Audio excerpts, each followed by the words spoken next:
It's time to let it flow. It's time to let it flow. Yeah, it's time to let it flow. Yeah, it's time to let it flow. It's time to let it flow. What's poppin'? Welcome to the next episode of Let It Flow. Before we get started, I want to give a special shout out to the Atlanta Comedy Theater for sponsoring the first date for our tour. And speaking of the Comedy Theater, we have the manager of the Comedy Theater right here, Big D. What's good, bro? Man, what's happening, bro? Yes, sir. Good to see you. Good to see you. How you doing? Man, I'm blessed, man. I can't complain. How are you? I'm good, bro. It's good. It's been a great trip so far. I'm proud of you, bro. I see what you're doing. I'm proud of you, for real. Appreciate it, dog. Where we come from, out there doing your thing, getting to it. So, I had to switch it up. yeah. You know, I mean, it's the same grind when you think about it. Like, honestly, entertainment's entertainment. Whether it's music, YouTube, modeling, entertainment's entertainment. You just got to find a way to entertain and make an income out of it. that's what it really comes down to. For sure. You know, the thing about music is like the difference between music and like content creation is that you're not really ever going to get paid off music until you make it. No, You know, people, and that's the stuff I try to tell people. And that's where a lot of the times where artists be like, "Yo, I need a manager," but if you're not making money, there's really nothing to manage. What you need is a investor. You need a. I'm not gonna say because it was a little different with us when we was managing y'all. It was more like artist development, right? And I did it because with y'all, I seen something and we would just build it, but it was people we was charging to do that stuff. You know what I'm saying? Because something that I learned later in life, nobody wants to work for free. You know what I mean? I used to do a lot of free shit, but nobody wants to work for free this stage in the game. So that's why I be a lot of hard time with like, yo, I need a manager. 10% of nothing is nothing. Yeah. Right? Yeah. So now there do be situations where a manager will believe in you if he's established already, has other artists that's moving and stuff, and then he's like, okay, well, I could invest in this. But 95% of the time, it's going to be more than a management contract. You know what I'm saying? If they got to build you from the ground up. Right. You know? And for those that y'all don't know, was my manager when I was in Atlanta focusing on the music. This was my manager. Sure, definitely. Even in Florida, even back in the Gap. So it's just one of them things where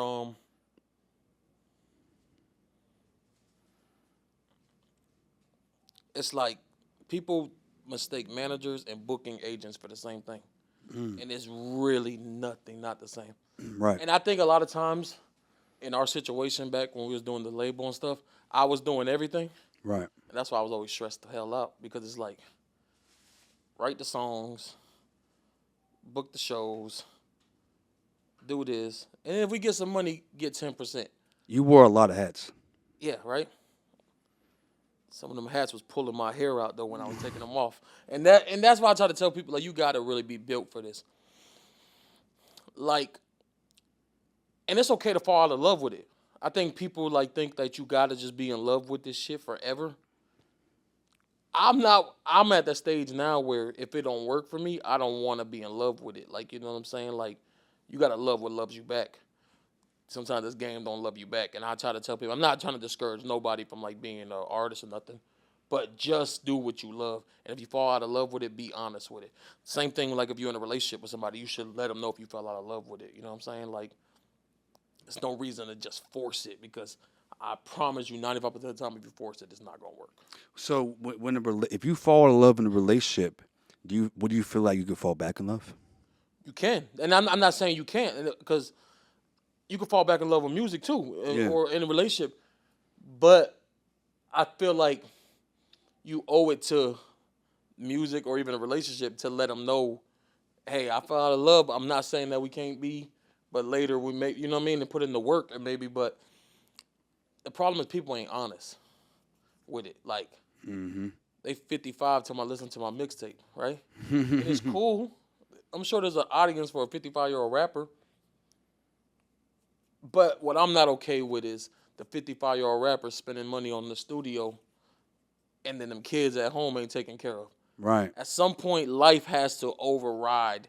Now, I ain't going to say your dream should always go first. But at some point, life has to override your decision making. Like, you can't just base decisions on a post of shit that you could do when you're 20, 25. You know what I'm saying? The older I get, the more I'm realizing, like, okay, that's cool, but that don't take care of my family. So let me maneuver, because I'm the king of letting a lot of shit slide. You know, if it was a different interview, I'll name drop. But I'm not even. We're not here to name drop or nothing. But I'm just saying, I'm the king of letting shit slide, and But I'm telling y'all, don't let shit slide. I held a lot of anger inside for years for folks that I see now, and I get disgusted with it. You know what I mean? But it's just really my fault, because how I'm mad that I let you punch me in my face 3 times, right? And I didn't get mad to the 6th time. You used to that because I let you do it so many times. How I'm mad that you didn't pay me after the 17th time when you didn't pay me for the first 20 times. You know what I'm saying? It's just like, sometimes your good heart, boy, really lead you. Can be your downfall. Yeah, for sure, right? And like, you gotta be careful, because you could have been the one that shoot me, and I never heal from that, and then I bleed on the next person, and that shit ain't okay either. You know what I'm saying? So you gotta really just be careful with that, bro. And this is all I learned growing up. When I was young, bro, when we was in the clubs every night, and we was in the streets and doing all that shit, like, it was a different ball game. But the older you get, the more you realize, because this is what you do realize, right? The people that you would, like, ride for, no matter what, nah, I got them, they gonna put their family in first. They like, damn, I wasn't putting me or my family first. But they always putting themselves first. That's why they got some shit going, and you in the house feeling like you stuck and shit. You know what I'm saying? Yeah. Facts. And it's just like, it gets to the point where it's like, you could get mad. You know what my thing was? I used to do so good by people, and I'm talking strictly industry now, right?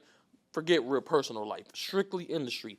I used to do so good by people. I'm talking about from before I even started dealing with y'all. The reason I was dealing with y'all is because I already had made a name for myself in this industry, right? I was working with a lot of people. I did so good for people that the moment I wasn't doing good no more, the moment I wasn't an asset to them or good to them, I didn't even remember them checking on me. Like, so much time had passed, I was like, damn, how I was with so and so every day? I ain't heard from so and so. Right. Right? Then you find out so and so got a family now, so and so mama died, so and so. How?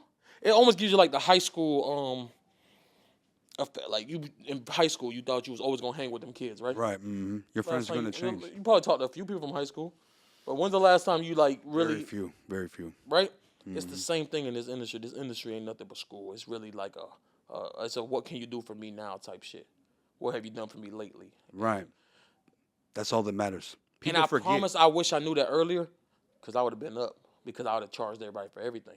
I was giving the game away for free. And I remember one time, dog, a motherfucker told me, I asked him for something the game's to be sold, not told. Yeah. And it was like, I get it. I feel like I'm 50-50 with that. 50-50, but I get, if I would have knew it was a business more than personal, I promise I would have been up. Yeah.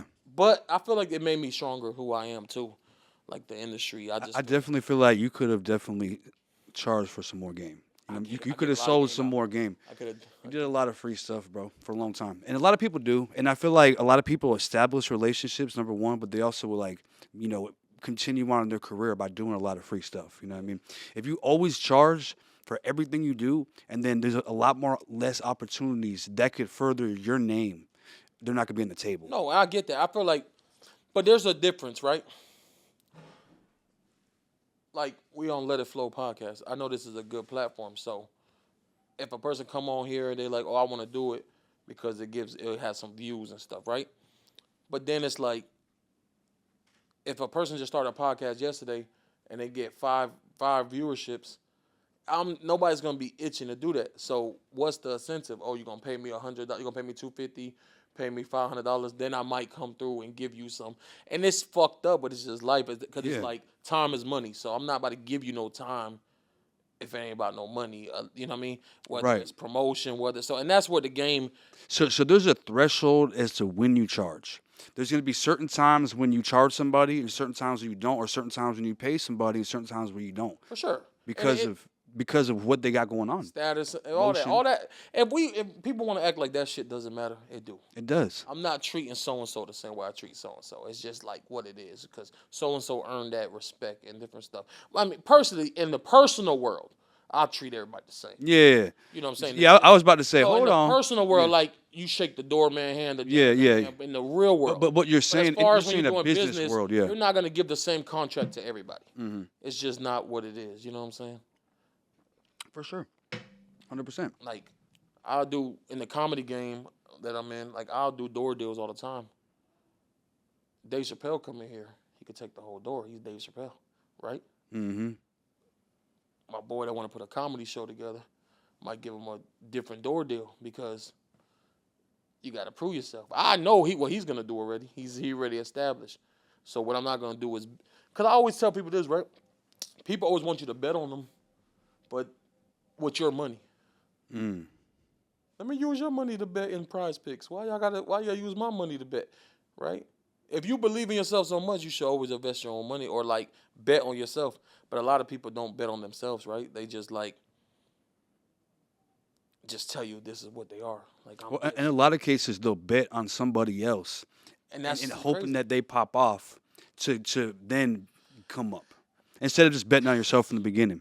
And that's my problem. I bet it on a lot of folks, right? And I'm gonna tell you the truth. It's cool. You supposed to believe in somebody. Bro, I remember my pops told me everybody has to believe in something. Like I remember he told me that and that always stuck with me. Like everybody has to believe in something. Whether it's a person, a dream, a job, a school, just believe in something. God, you know what I'm saying? Religion. Like everybody, if you don't believe in nothing, then you're just in some, I don't know what life you're living in. I don't think that's possible. You believe something. For sure. Well, unless you just believe what, and that we just were scientifically put here, Big Bang. But then you believe You know that. what? You And that's a believe whole in the different- Big Bang Theory. See, but people don't want to know my logic on that, right? On that whole, because we start talking there, people, like the whole religion, like Jesus thing. I do believe Jesus existed. I do believe he was one of the many stories, right? But what bothers me with that, and I'm not gonna go too deep into it, I'd be too naive to believe that a person across the country is millions of them over there believe this and they're wrong and I'm just right. You feel arrogant, right? Right? That's like, how dare I say this is the only way to the Lord, and he's saying something different over there, right? Yeah, and they got good morals. But when I watch all the stories and I do my own thing, it seems like there's a God, and then there's something under it, right? Whether it's Jesus or whatever else everybody believes in, right? But it seems like it all still goes through this to go to this, right? They make it seem that way, So right? then why? But a lot of people, I don't pray to Jesus a lot. I pray to God a lot Mm-hmm. because I might, you know, what I mean, they say it's the same person. I say it might be. He's the middleman. But I don't know, right? Mm-hmm. I mean, talk to him, and then I believe God's a woman, but you know, we don't want to have that conversation either. But yeah, we ain't I gonna mean, go too deep I feel into like God would have to be both, like almost like we look at humans as male and female, and we don't realize that there might be another place that has more than two genders. I'm not It's getting called into Atlanta. I'm not. I'm just playing. Please don't attack me. No, I'm just playing. or a place where they could be both, because there's animals that can have reproduction No, for without sure. male and female. But like, I mean, the reason why I think, right? Because that's just a theory. Like, women are the closest thing to God. They're the only thing in human form that can reproduce life. yeah, Right? Can you reproduce life? nah. I was thinking about getting some And ovaries. then I say this, and people get, huh? I was thinking about getting some ovaries though. Oh, nah. So, and then I think about this when 7 days to make the earth, right? Most women periods are what? About 7 days, yeah. That's just my theory on it. But you know, maybe I hit the blunt a little too hard. I don't know. I'm just letting you know. That'd be my theory on it. But we ain't gonna turn this. Well, I will just say one thing about what you were just saying about religion. I feel like my opinion is this. I feel like every single religious text, they're all just different versions. They're all just pieces sure. of a puzzle. You know what I'm saying? different names and stuff. Yeah, different names. stories. the whole like son of God thing, I'm not sure about that, but maybe he could have had more than one son. Or maybe he would have sent more than one person here in different areas of the world. Sure. So there's different people who experience that. And I that do was their believe way. that Jesus existed, Yeah. but I don't believe he's the only thing that existed. Yeah. Like, I'm not that naive to believe that. Like, Right. I don't know. Like, I just personally can't believe it. I always tell people I'm spiritual more than religious. Yeah, me too. You know, Yeah. like I've been doing like a lot of music about God, and I don't call it gospel. I call it spiritual rap. You know what I'm saying? Because I feel like gospel is like a Christian, and I feel like spiritual. let me ask you, right? Not to get too crazy. I know it's your interview, but No, I go. mean, No, you're good. It's a conversation. when you dip into that world, right? Do you feel like you have to like change your lifestyle too, or do you feel like it's just like sometimes you still just speaking like you know what I'm saying? Like I be wondering like, cause I have Talking about into God. yeah like Sims, right? Shout out my boy Sims. Like when he did his God, we did a couple gospel EP on him. But then I'd be like, we'd be in the club lit the next day, right? Like do you feel like Well, here's what I think.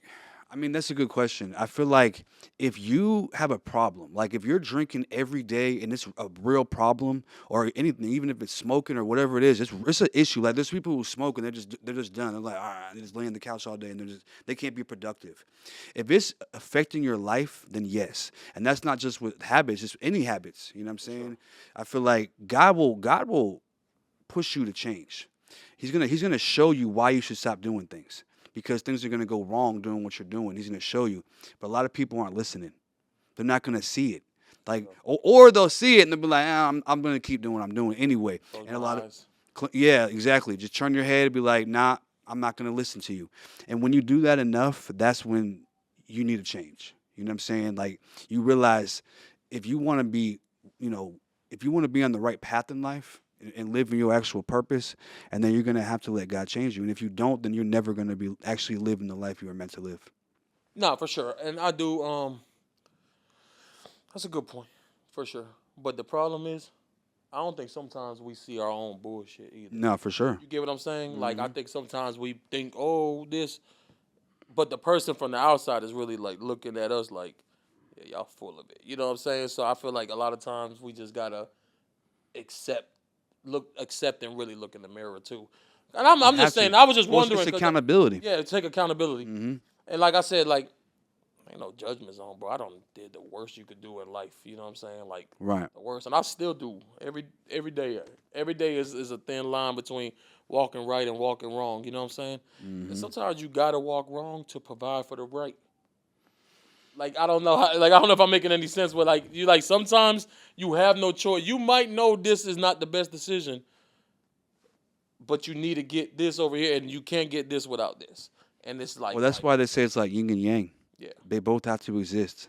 You know what I'm saying? An example would be like you could train to be in shooting or martial arts or whatever it is and never use it. But there's gonna be a time when you might have to use it. You know what I'm saying? It's like you're doing wrong because you're hurting somebody, even if you're defending yourself, it still could be viewed as wrong. For sure. But it was a necessary evil. There's such a thing as a necessary evil. For sure. Necessary, yeah. Yeah. But it is a fine line, and let's not make y'all think that there's It's okay to go out there and be evil. Yeah, because I feel like it should Knock be. on the devil door long enough. If he answer it, don't be surprised. Yeah, for sure. That's I believe in that cold-heartedly. Like you play with the right person long enough, they might not want to play that day. Right. Right. For sure. It's going to come. And it might not be today or tomorrow, but it's going to come when you least expect it. It's going to be when you think everything's good. It's always like that. When everything just seems to be going too good, and then boom, that's what's going to hit you. And I believe God has a sense of humor. Yeah. He'll set you at the right time, the right place, and you be like, how did this even happen? But you want to know what's interesting? Like back when back when I was living in Atlanta, I didn't believe in God. Like when I first met you, I wasn't a believer in God at We all. used to have conversations about that all the time. We used to have actually heated conversations about that all the time. Yeah. I used to be like, we did not just exist. You used to like, yeah, a meteor hit this, or whatever you used to say. I used to be like, and you know what's crazy? I don't believe science is 100% wrong, right? But I remember when you told me science, remember I asked you, you were like scientists. And then I said, well, who the hell made the scientists? Remember I told you that? And I was just like, okay. And we ain't got to go too deep into the God stuff, but I'm going to just say this. the way that we are human are just so perfectly made is no way I don't believe a God form made that. The way eyelashes protect the eyes, the way fingers grab and feel, like the way nose smell, like I don't care what you say. No science. Okay, then say a scientist made it. Who made him? Right. Like it just doesn't add up. The Right. way the clouds move, man. Me and my girl yesterday was looking at some cloud. It just be a lot of stuff. I'm just saying that's too perfect in this world that for me to believe that we just popped up here one day. Yeah. Right. I mean, I agree. Because I feel like this. If we just popped up here one day, I feel like we would live forever. Yeah. Facts. I feel like when your time served, it's time for you to go. Yeah. You know what I'm saying? I mean, I think that there's other possibilities. I'll tell you one: simulation. This could be a simulation. We could have been. This whole world could have been created by AI, by a very advanced AI. And then we got so good we figured out AI. Yeah. Now we're doing AI in the AI simulation, and then but you know what's going to happen if this is true? Then the AI is going to find out. Who created the AI? Exactly. And that's why I say that that's why I would tell people like, just because this is a simulation doesn't mean there's not a God. Because who created the people who made the simulation? So it doesn't really change that. It's just that we might be living somewhere else. I think we're like the game Sims. Yeah, like Sims, like the Matrix. So somebody's controlling me right now. That's a good question. Or maybe maybe there's a main character. This is a video game, and there's a main character, and we're just the NPCs, like in GTA, walking around the streets, just living our life, and that's us. And there's a real main character out there, and we don't know who the hell it is. There's so many possibilities. So that's why I feel like, but my perspective is that I'm laughing because that main character. Yeah, think of something. I mean, it's possible, but no, my perspective is that God created everything. No, for sure. I mean, and like I said, the funny part is we ain't gonna know until we don't want to know. Yeah. Facts. Like afterlife thing is a whole nother thing. Like it's hard for me to believe I'm just gonna close my eyes and that's it. It's dark for the rest of it. That's it. Yeah, that's hard to believe, but it's also hard to believe that we go to this magical heaven too. It just seems like a fairy tale, you know what I'm saying? So I would like to believe in it. I think everybody would like to believe in it, like our mom or whoever we lost in our life.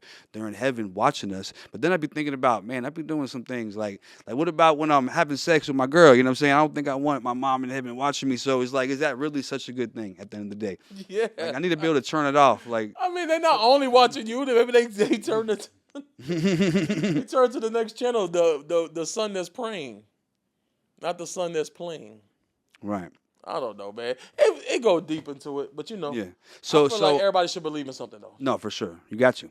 So I'm gonna get into so when we moved to. I remember when we were moving to Atlanta. I left. We got in an argument about something. Oh, we used to fight a lot. Like, dog, when I tell you we used to fight a lot. Okay, yeah, we got in an argument. I don't remember what happened. Yeah. And I left. You didn't come. And I left to Atlanta with whatever fit in my car, which was like my studio and my clothes, and that's it. That's all I had. You know what I mean? And you didn't come with me. But then I got about 45 minutes out, and you hit me to come back. What made you want to change your mind? You want the truth? Yeah. I thought that was gonna eat you alive out here. You couldn't and I'm gonna be real. Like I loved you. You my dog. So I was just like. Then I'm sitting there, and I'm like. We ain't gonna go into detail. I don't want to talk too much about stuff that happened out there in Florida because I don't want to think. But I knew that the lifestyle we were having was gone because of certain things that happened. Yeah. So what I'm gonna do? Sit out here in Tammy's porch, hiding out, going to the beach, surfing? That's not me, right? So I was just like, okay, well, first of all, but the main thing was I can't let you go though. But safety too. But I'm gonna tell the truth, right? Not to sound like an asshole. I don't feel like you had enough support system out here, even though we had some people out here, for you to be out here by yourself. Yeah. You were right. Just being real, right? Mm-hmm. So, and then that was the first thing. And then it was like, this lifestyle we had at that time just got taken from us. Like instantly, right? Yeah. I don't know how to make money now, right? So what I do? Let me go out here and do what I'm good at. What I used to make money doing music, right? So let's just go out there and try it. Everybody say you can make it in Atlanta, right? Mm-hmm. So I'm like, you know what? Boom, let's go. Then we got to Atlanta the first day. The first day we got here, I realized my what I was thinking was right. The first day we got here, got pulled up with ski mask. You remember? Yeah, at the hotel. And you know what's crazy now that I think about it? It was on Jimmy Carter. Yeah. We on Jimmy Carter It was now. right on the street from now me, I bro. know the area because I learned it, but at that time, We had all my studio equipment, everything. We almost got it wasn't robbed. for me always being aware. I've always been an aware person.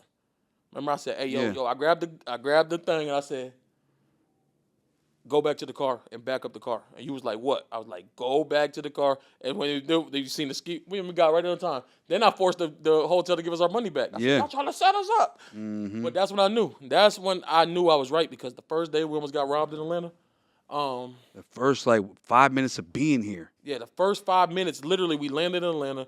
We was gonna stay at some raggedy little motel, and literally, the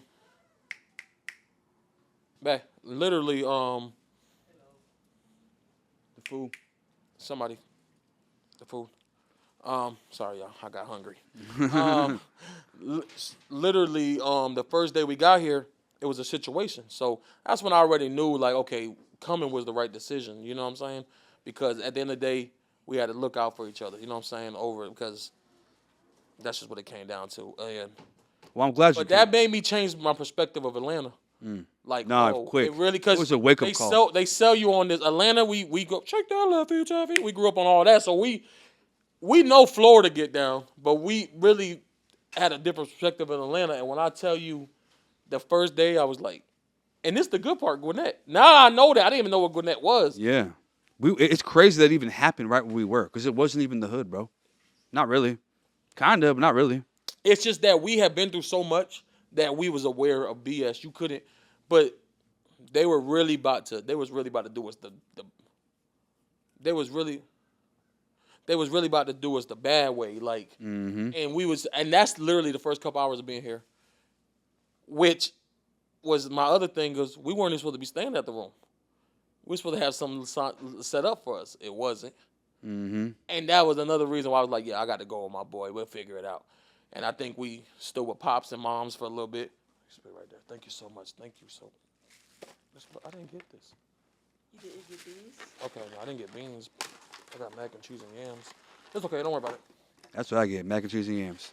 They did me dirty. I'm going to get my money back, y'all. DoorDash, y'all made me mad. Anyway, but no, all jokes aside. So, we came out here, boom, shout out to them. We stood there for a little bit.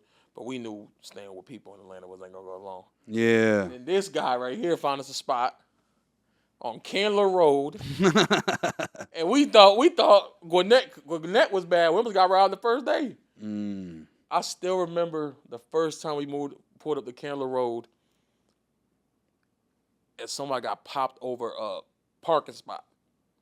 Yeah. They killed Chicken. Oh, man, I'm not laughing. Everyone was talking about chicken. But I'm just saying, who the heck? To this day, we never met Chicken, but we got a connection to Chicken. The first day we moved out here, but we had a ducked off spot, though. That spot taught me I tell people, I was already a grown man, but that spot made me a grown man.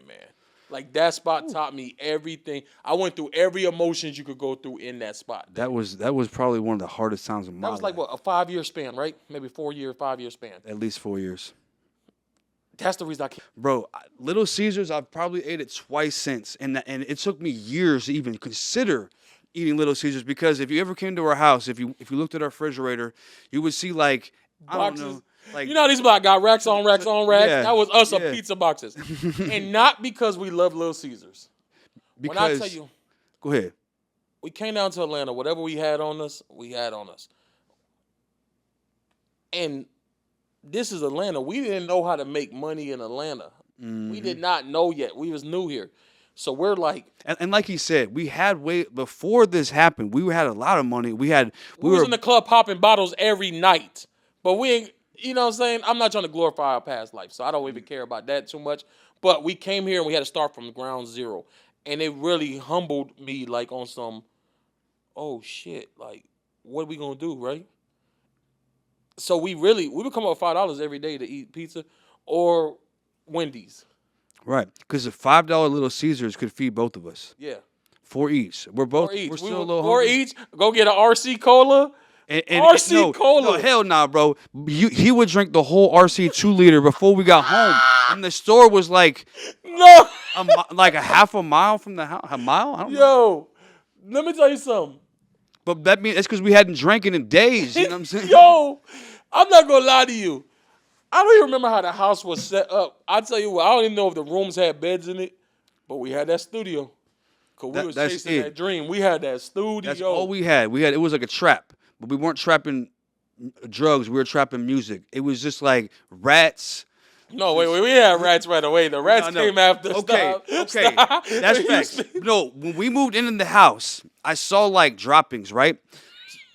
I was like, what the hell is this? I had never had rats before, so I didn't know it was rats. I was like, I'll tell you what we did have. A damn boarding house. We had so many different roommates. They weren't even roommates. Because roommates is roommates. I don't know what the hell these people were. We had when we first moved here, it was crazy because we would share a Little Caesars pizza, go to City Trends, try to find a little outfit. We had a couple clothes we brought from Florida, but not much, right? Yeah. We'd try to find a little outfit. And we would be in a section that night. Everybody just looking like we the man.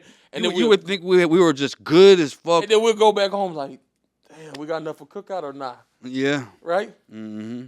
And I tell people like, y'all think y'all want to drink? Okay. Everybody come to Atlanta for the dream. What they not telling you is you only live in the dream 5% of the time. Mm. Right? Yeah. You an actress, you get on set. Maybe here and there, right? You a model, you book a runway here and there. The rest of the time, and you're trying to protect your image, so you're not gonna go work at McDonald's, right? You really out here like, yeah, facts. Right? Then you say, forget it. You meet Tony. Tony put you on how to flip some shit on some scamming shit. But you the fall guy for Tony. Mm. So now don't come to Atlanta trying to rock with Tony because Tony showed you 30 bands. You know Tony got 30 bands? He fooled 3 of y'all to go to the bank for him. Yeah. Right? And there's people getting arrested for that. I know personally. Came out here and got swallowed up. Quick. Like, weren't even here for My a boy month. said, have you ever been swallowed? Like, man, like, the shit. So you come to Atlanta, everybody thinks like, okay, I'm going to come to Atlanta, I'm going to make it. Because the world shows, oh, I dropped a song and I made it. That's not how it works, man. And then now, you can make it anywhere. You got that computer. You don't got to come. If you ain't got the funds to go to L.A., go to wherever it is, make it from your thing. Just get hot in your city. Not in your city. Get hot online. TikTok. Mm-hmm. Get a hot record that blows up. You know what I'm saying? Like, and then everything will fall in line after that. But coming out here thinking it's going to be, and I'm going to say some stuff that's going to make some people mad out here, right? I've been wanting to say this for a long time. Because I could have been doing it to people for years. I never been like, let me get quick scheme on somebody else's dream. Mm-hmm. It's a lot of people out here that sell y'all artist dreams. Like, come perform here for $250 artist showcase. DJ so-and-so. They is not going to help you. That's not going to help you. I'm going to tell you right now. Spend that money on advertisement on Instagram. Spend that money on advertisement on TikTok. Spend that money on promotion. So-and-so showcase because he took a picture with P. Diddy or whoever or Dr. Dre or so-and-so is not, and I mean is not going to help you to the next level. I'm telling you right now, they sell this dream to the artist, and I feel like it's the sickest scam Atlanta does. And you know what? That's one thing we never did.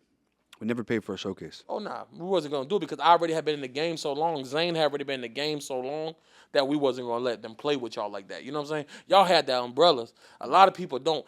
And I know people that will travel out here from their small Mississippi city just to perform in a room full of 12 people. Yeah. And because a DJ sold them on some dream. My thing is this. Get hot. The DJ going to have to pay you. And I'm not saying don't take care of your DJ if they help you break records. That's a whole different thing. But there is people out here really sick, bro. I'll name a few if I want to, but I like to walk around here free and not argue with folks. But there's a few that make me sick to my stomach. Like, y'all are really out here playing, right? And they think because they hit their little buzzers on their damn shows, beep, beep, beep, that make them truth. It doesn't make them true. Hit a buzzer for me right now. Right? It doesn't make y'all true. Y'all lying to them damn artists. They not finna blow dealing with y'all. They not finna blow. I don't care how much you scream in the mic and go, it's just a lie. It's cap. It's a lie. And you probably interviewed a few of them, and they capping, dog. It's not. And I'm the first person gonna tell y'all artists, spend your money on you and your advertisement. If you all that money you spent giving to these different people promoting, you could have saved 10 bands and caught a Young Thug when he first came out and paid them a feature. Speaking of that, Bro. Mr. DeFlo, I brought Young Thug to Mr. DeFlo for a feature. As soon as Thug dropped that, I'm a stoner, I'm a stoner, I'm a what stoner. it was. So you went to Atlanta. I was still in Tampa, and you said that there is a new artist named Young Thug who I get a feature for. But I always knew who was finna make it. Two bands. 2 bands. You was finna get Young Thug for 2 bands. bands. And I'm like, Young Thug, like what kind of rap? What kind of name is that? You know what I'm saying? He ain't gonna blow up. Like I ain't. Shout out to Young Thug. I mean, that was my initial thought. Like I'd never heard of this him. was like I'm talking about. This was like Young Thug was in this. He was big out here. Lil Jeffrey. He was giving deals. Like it was his man. And then what happened was like probably like 2 months later, I'm in the club. And I'm a Stoner was probably out. It's just that it wasn't in Tampa. It was just Atlanta. Yeah, it was just Atlanta, right? So I'm just chilling in the club, and I hear, I'm a stoner. I'm like, who is this? You're like, Young Thug. And then here's the funny part. No disrespect. Shout out my boy Fable. DeFlo said, I'm going to go do a song with Fable. That's what he said, right? Mm-hmm. In the song, it's just hilarious. It's like he was taunting DeFlo. I feel like Fable. I feel like Fable. When I tell you, it was the funniest. But that happened. That happened with August. I could have did both. That happened with August Alsina. I tried to hook somebody up with August Alsina in the beginning, and then, man, I love this shit blew up. I always was like tuned to the streets first. Like always, okay, this person, boom. You could just hear a sound and know who's gonna make it, right? Like I knew when Lil Baby dropped that. That's my dog. That wasn't his only record. Like you could just tell who got it, and I knew when I heard. I feel like Fabo. I knew it wasn't. And then the dude was like, and I had heard the song in the club I heard. So I seen how I was getting a reaction. But I get it. You from Florida. It was different. And it took a while to get down there. But yeah. But now. When I say this, do y'all research. Find out who's hot, who's next. Spend that money on that and stop letting these DJs and these podcast people, not like you, I'm saying, but like these people that's saying, oh, send me $300 to review your music and you can get a deal with so-and-so. It's cool, but like don't find the credit. Now, if you go on a podcast and they got views and stuff, that's a good thing to spend some money on. Promotion for yourself. Yeah, marketing. Right?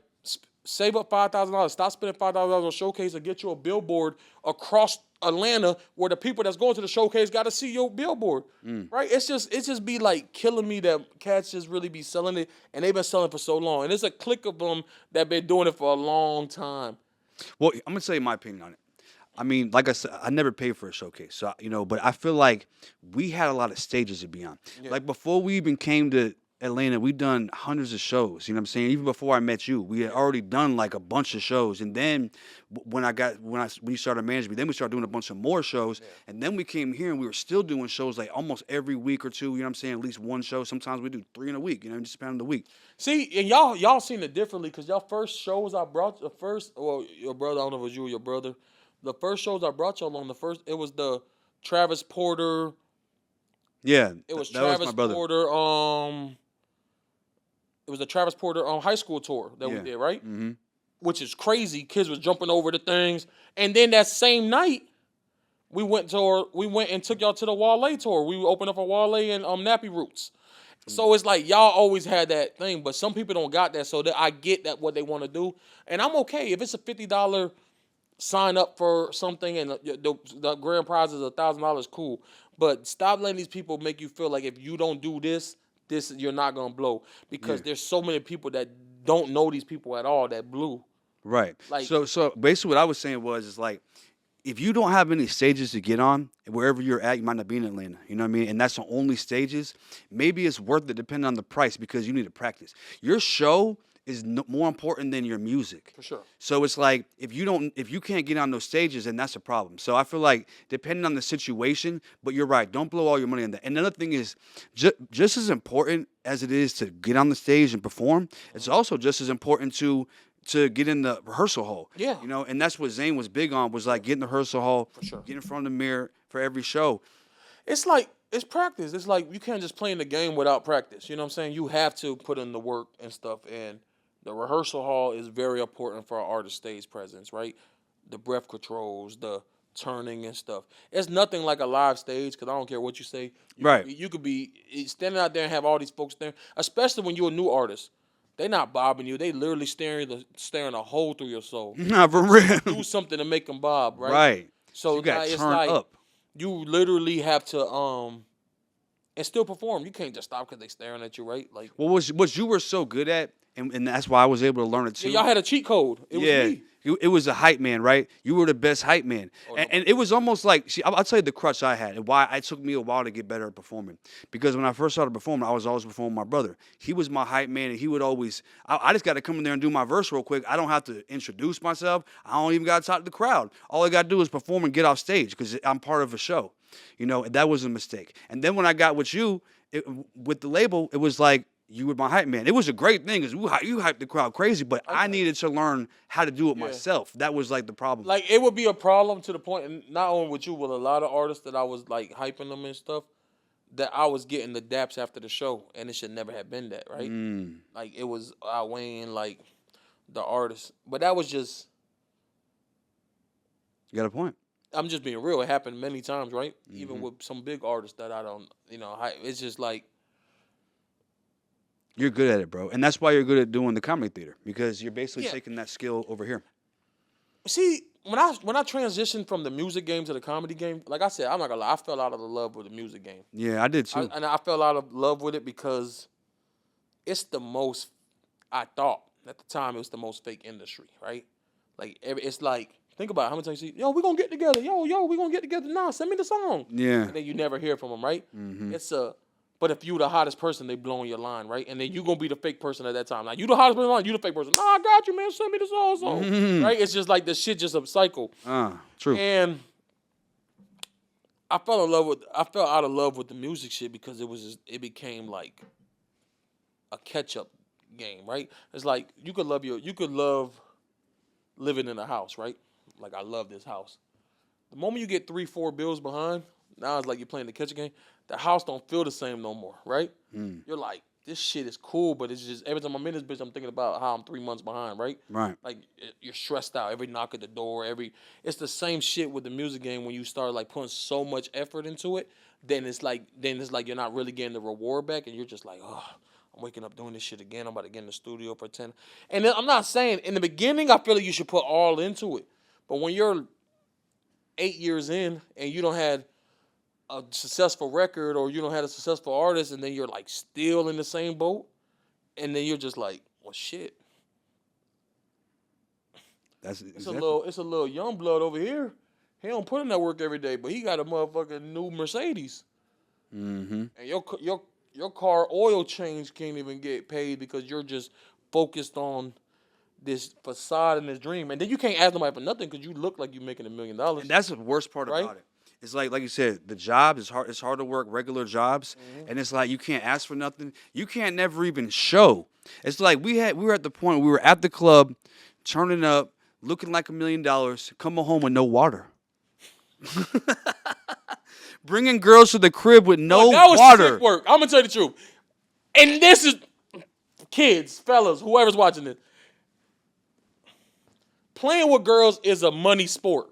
We didn't deserve no coochie. But it was coming. No water and all, bro. We ain't deserve that even. Bro, it was the time where there was one girl I've been trying to holler at. I finally holler at her. I finally, get her to come through. She comes through, and she's using the bathroom. She's like, I tried to flush the toilet, but it didn't flush. I'm like, for real? Yo. Damn, what's going on? I'm going to It got it must be so broke. bad, dog.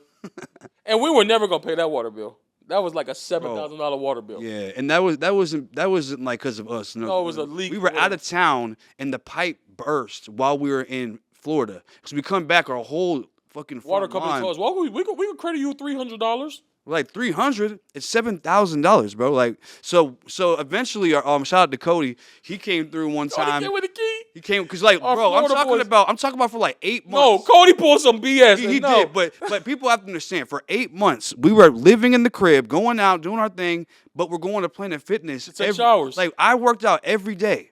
To take showers. so I could take a shower. That was the only way I could take a shower. So I took a shower every day. It was 24 hours. It was 24 hours. hours. 24 hours, yep.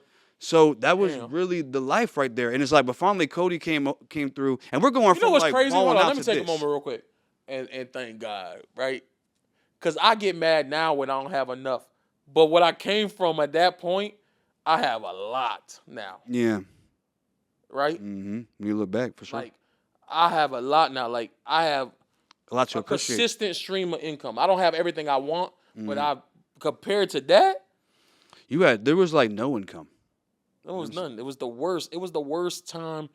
The time between going to the club every day, throwing hundreds of thousands of dollars in the strip club or any club, to being in Atlanta, eating Little Caesar, it was like a big transition. Like, people don't talk about that transition. People don't talk about the transition of having money and then having to live without money. People do It's not hard. talk about that That's a whole. It's humbling. That's a whole. But it's a depression, dog. It's like, Definitely. And that's what I was putting in my music. It's like people understand I was dropping at least 1 to 3 songs a day, every day of the year. Talking about going through struggles, you know what I'm saying? Because that's what we was going through. why we ain't never told the truth? Eating a Little Caesar's pizza. Bro, I did a song. I just did a song where I said that, bro. The Let It Flow, I didn't put it out yet, but the Let It Flow theme song, it's like, it's time to let it flow. I did the whole song and I said that in the song. That's hilarious. But yeah, the water. So the water. Yeah. So look, No, so yeah, Cody came through and he figured out a way where he could pop the lock. to pop the lock and turn the water on, right? So now we're just turning the water on, but every month they come and they turn it back. You know what I'm saying? And then as soon as they leave, all right, No, but what's funny, so Cody left the city. The first day he opened up, we had a whole weekend of water.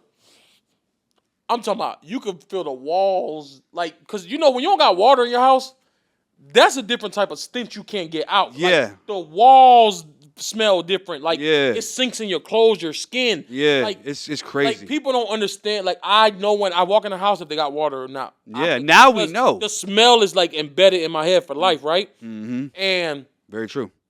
it's like a I don't know how to explain it, man. I don't care how cold you make the house. This smell do not leave your head, like, right? So when he cut the water on, it's like you could see the smell getting out. Boom. This fool decide he gonna leave after we done been with us all week and decide To take the key. he gonna unlock it and lock it back and take the key. I called him like, "What you doing?" He talking about, "I didn't want to get y'all in any trouble." So you showers when you here, but they leave us. We said, man, fuck trouble. We said, send us the video.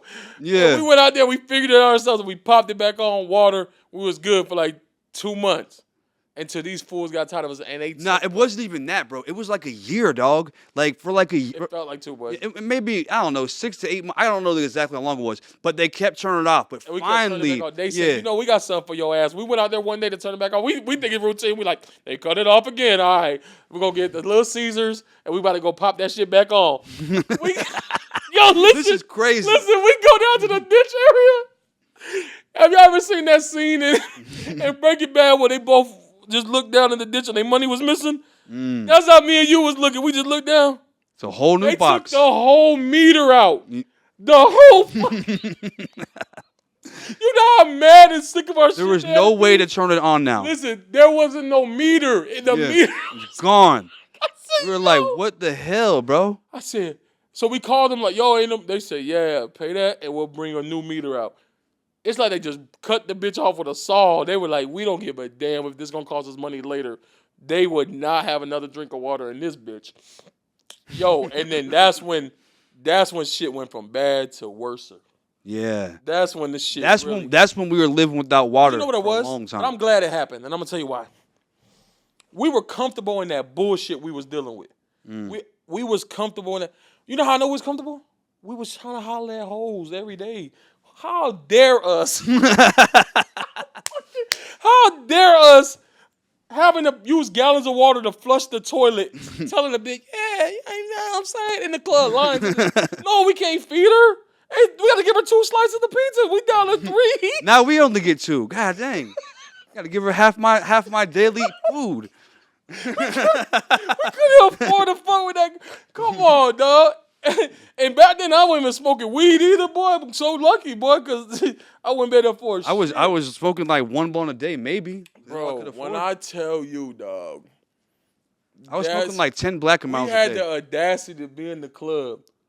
I look at that footage sometimes, and all I could think was, nigga, you ain't take a good shower that day. Like, there's no way. Like, you in Planet Fitness, these naked old men walking around. You can't take showers the way you want to. Shit is like crazy, man. I really think about that time. And when I tell you, we had some audacity on us, boy. Hey, We had some did that. audacity on us. And then they thinking we could do it because we had the pool parties. We the connect to get in all the parties. But we was. And that's why I tell y'all, ladies in Atlanta, don't let them lie to you. We was lying to y'all. We was taking them through there lying for them to come to the house and be like, this the only DVD you. And I used to have a DVD player in my room, and they would play Batman. The Batman was stuck in it. Batman, A Dark Knight. This what you want to watch? Yes. Again. Man, this is all we got. The Dark Knight. we ain't have no Netflix, none of that type shit, bro. I didn't even what? None of that. We had internet. We was using hotspot to send the song. Yeah. Damn, what a time to not be alive. Boy, that was Okay, crazy. so I'm gonna bring up a little situation that occurred. So, first of all, probably the most disrespectful thing you could do is throw one. If you got 4 Little Caesars pieces, and I throw one at your face, that's your piece. No, okay. Let me go into it. We can talk about it. But why'd I do that? I'm gonna break it down. Let's talk about it.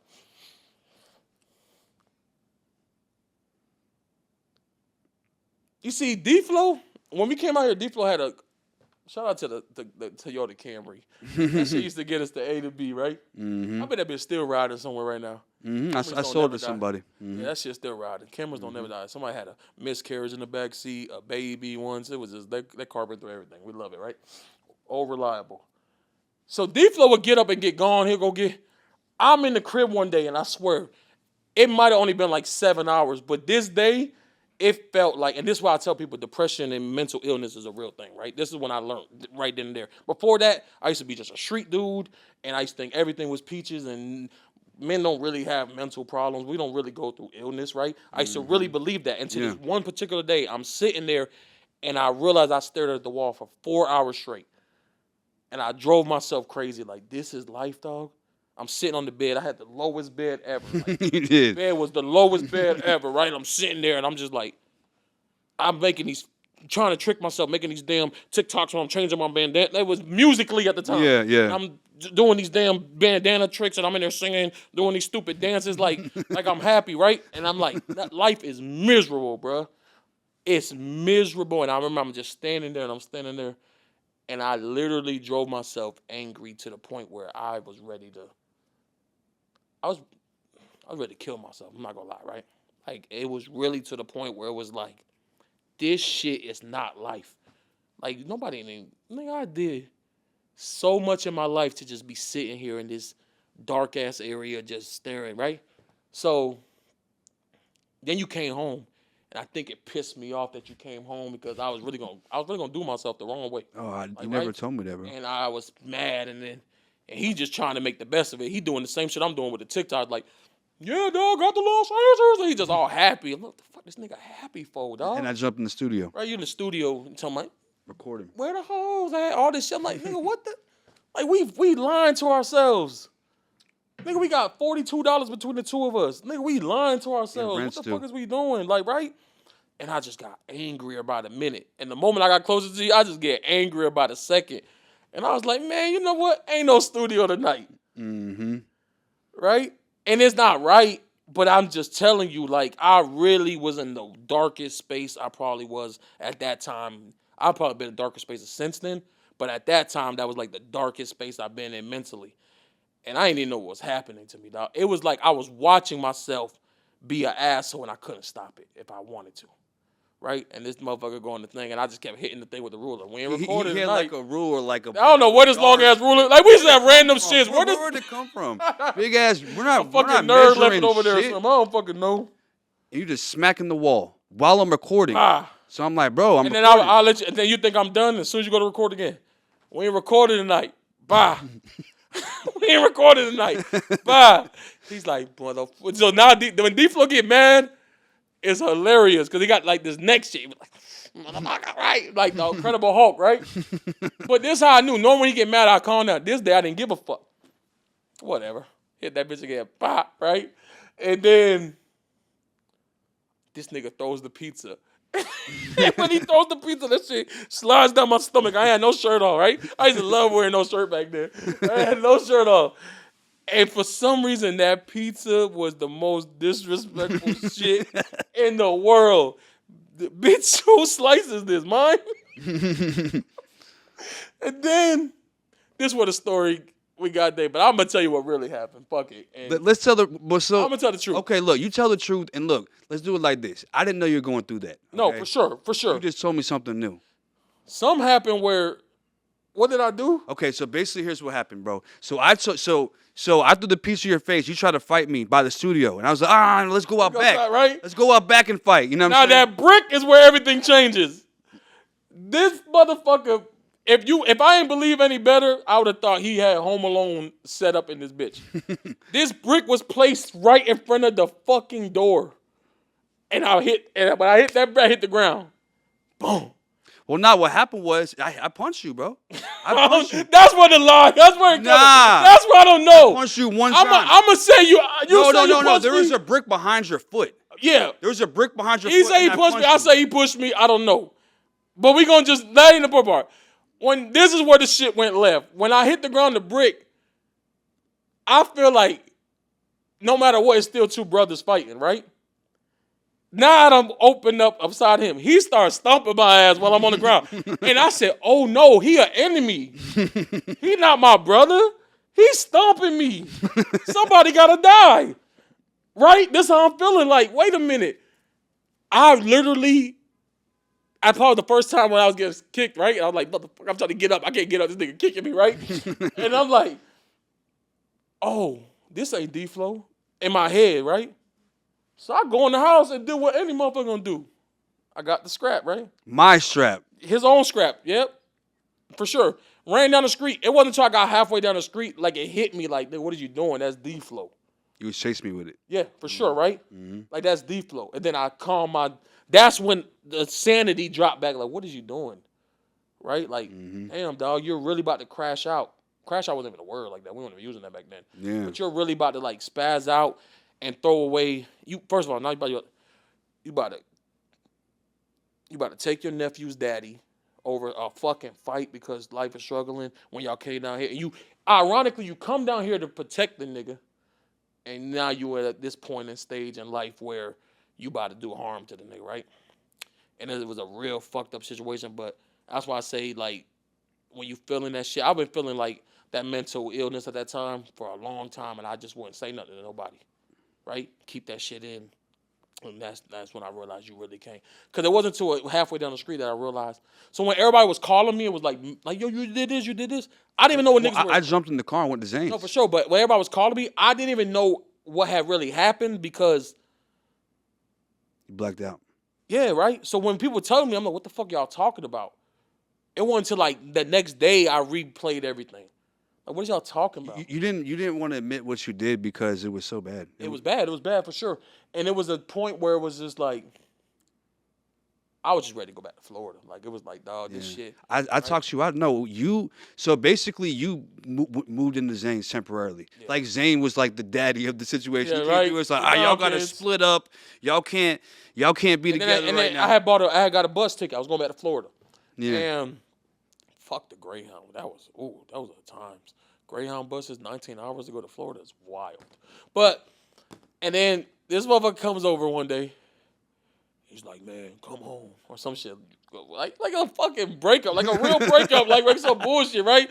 So, but I think since then, we didn't play with each other like that no more, right? Because we knew how serious it was. It was just like but that's when I started taking, like, when I started not feeling, we started having more conversations as brothers after that. Like, yo, I'm not feeling this shit today. What are we doing? Like, boom, boom, boom. You know what I'm saying? Like, this ain't gonna work, right? But it wasn't to that extreme that we started having conversations, right? And I feel like, so it happened, but we also learned from it. It became like closer for sure. I think that's why now, no matter what we do, if we just fuck up, we're just like, well, we're never that bad. You know what I'm saying? That was the worst. Yeah. It don't get no worse than that. That was the worst. That was literally the worst. We had no water at that time, too. There was a lot of shit happening. And then I always be like, so then from there, we just started boom building. Then we was just having random people come to the house, try to get a few dollars from them, boom, boom. How did we end up with a 65-year-old roommate? Like, we were just doing stuff. Because just so the people know, eventually I came across some money and I talked them down to like I paid them like $500. No, I forgot about it. They was like we didn't pay the rent. They was about to evict us, right? Yeah. $7,000. Yeah. And we went to the court. You came across some bread. You did. I forgot about that. And we went to the court, and then we was like looking for a spot, and we couldn't find nothing. I said, LetItPhlo, we should just pay them. Let's just call him. The dude was pissed at us. He didn't want to talk to us. He liked it. He loved us. But he was mad because He said, "I look at y'all like my sons." Like my sons. Ah, nigga, well, help me out, daddy. My sons. But we ended up just paying up the shit. Yeah. Then we painted the house, right? We had water. We was back running. Everything was cool until that water shut off again. When that water shut off again, then Ratatouille came. Yeah, because like we didn't have rats for most of the time. It was like towards the end, and it was. I remember one time I was in the studio and I was like high as shit, and I'm recording the song, and I saw something run. No, he said it's a cat in here. I said, bro, what are you talking about? It's a cat. It's a cat. I said, bro, you gotta stop smoking that shit. This is what I'm telling him. You gotta stop smoking that shit. Ain't no cat in here. Turns out it wasn't a cat. It was a rat. There we go. It wasn't no cat. It was a rat. I remember one time my boy was in the kitchen. My producer, shout out to Sig, and I was in the room, and the rat was in the kitchen running around. He's like, and I heard him say, "Hey, Phlo, you cooking something? What you cooking?" It was a rat running around with the pans where the pans were. I tell people that the rat situation was very humbling. Yeah. We was in a house and still not learning, still shooting videos, having girls come over. Oh my God. What were we doing? We went from no water to rats. You know what I'm saying? That's basically what happened. From bad to worse. Like I said. Then these rats, the funny part is they put this poison out for the rats one time, but they only die when they drink water. There ain't no water for them to drink. This was just getting big. Dog, and we found the hole that it was coming through. It was a bad time. You see, it wasn't that. Just so y'all know, it's not like our house is super dirty. It's just that like the house had holes underneath it, and it was in the they Decatur's were just like getting the in. woods. We're in the woods. There's deers walking around. We're in the hood, and there's deers walking around the neighborhood. It's fucking. It's a weird thing to see, you know. And there's rats, and it's like if you got holes in your house, they're gonna come in the winter. They mostly was in the winter when it was real bad. Yeah. But then it started being all the time. So basically, what happened was it got to the point where it was like, we had to move. And there's certain things that happened that were, you know, just we had to go. And shout out to my girl. Leia, I always tell people Leia saved our lives. I tell people this all the time. Leia saved our motherfucking lives. I don't even think she knows how bad it was, bro. Oh, she knew. She knew, but she knew, and that's why she like. And it was crazy because Leia and them loved us so much. Like, I remember when they came to the house, they were like, okay, this is a nigga pad. They didn't know we were dealing with all that. They went and bought pillows.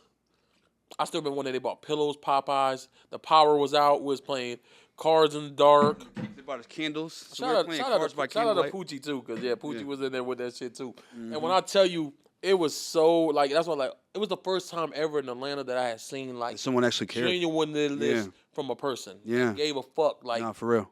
you know what I mean? Like, and trust me, Leia was getting to it. She knew we ain't had shit.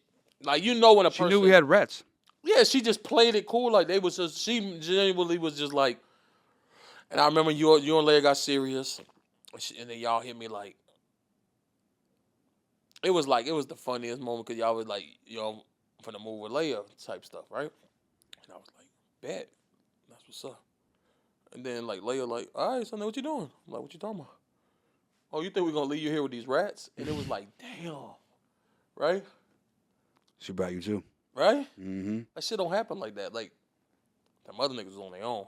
But like, that shit don't happen like that. And then, but I think that's what made me respect. I think that's what made me like, because I already was over, like, back then I was already over, like, the music. I already was, like, falling out of love with the music, right?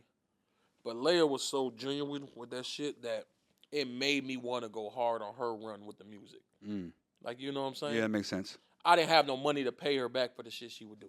Yeah. Like, Even when she bought us Tim's, she bought us both Tim's. Tim's. Nigga be days you be gone, and she just be like, D, here, go get some Chinese food. I used to walk to the little Chinese spot where I met Amy and Mozzie, which they ended up doing their thing. Amy now she married to Dwight Howard and stuff. Like we was around some right there. They were our neighbors at the time, and I remember like just she was just so genuine that it made me want to have a different run with the music, right? So that's why we was going hard with when we putting out the music. That makes sense now. But that's why, because I didn't have no way to pay her back besides my skill set. You know what I'm saying? I didn't have no money to give her or nothing. So I was like, well, let me. Because she let us move in and didn't pay no bills. Yeah. Just because we were so just behind on life. Like we were just like falling off the cliff. And she came. And you know what? Here's the crazy thing. When we moved out that house, and then I came back like maybe like a month later, 2 weeks later, something like that. The electricity was out, the water was off, all that shit.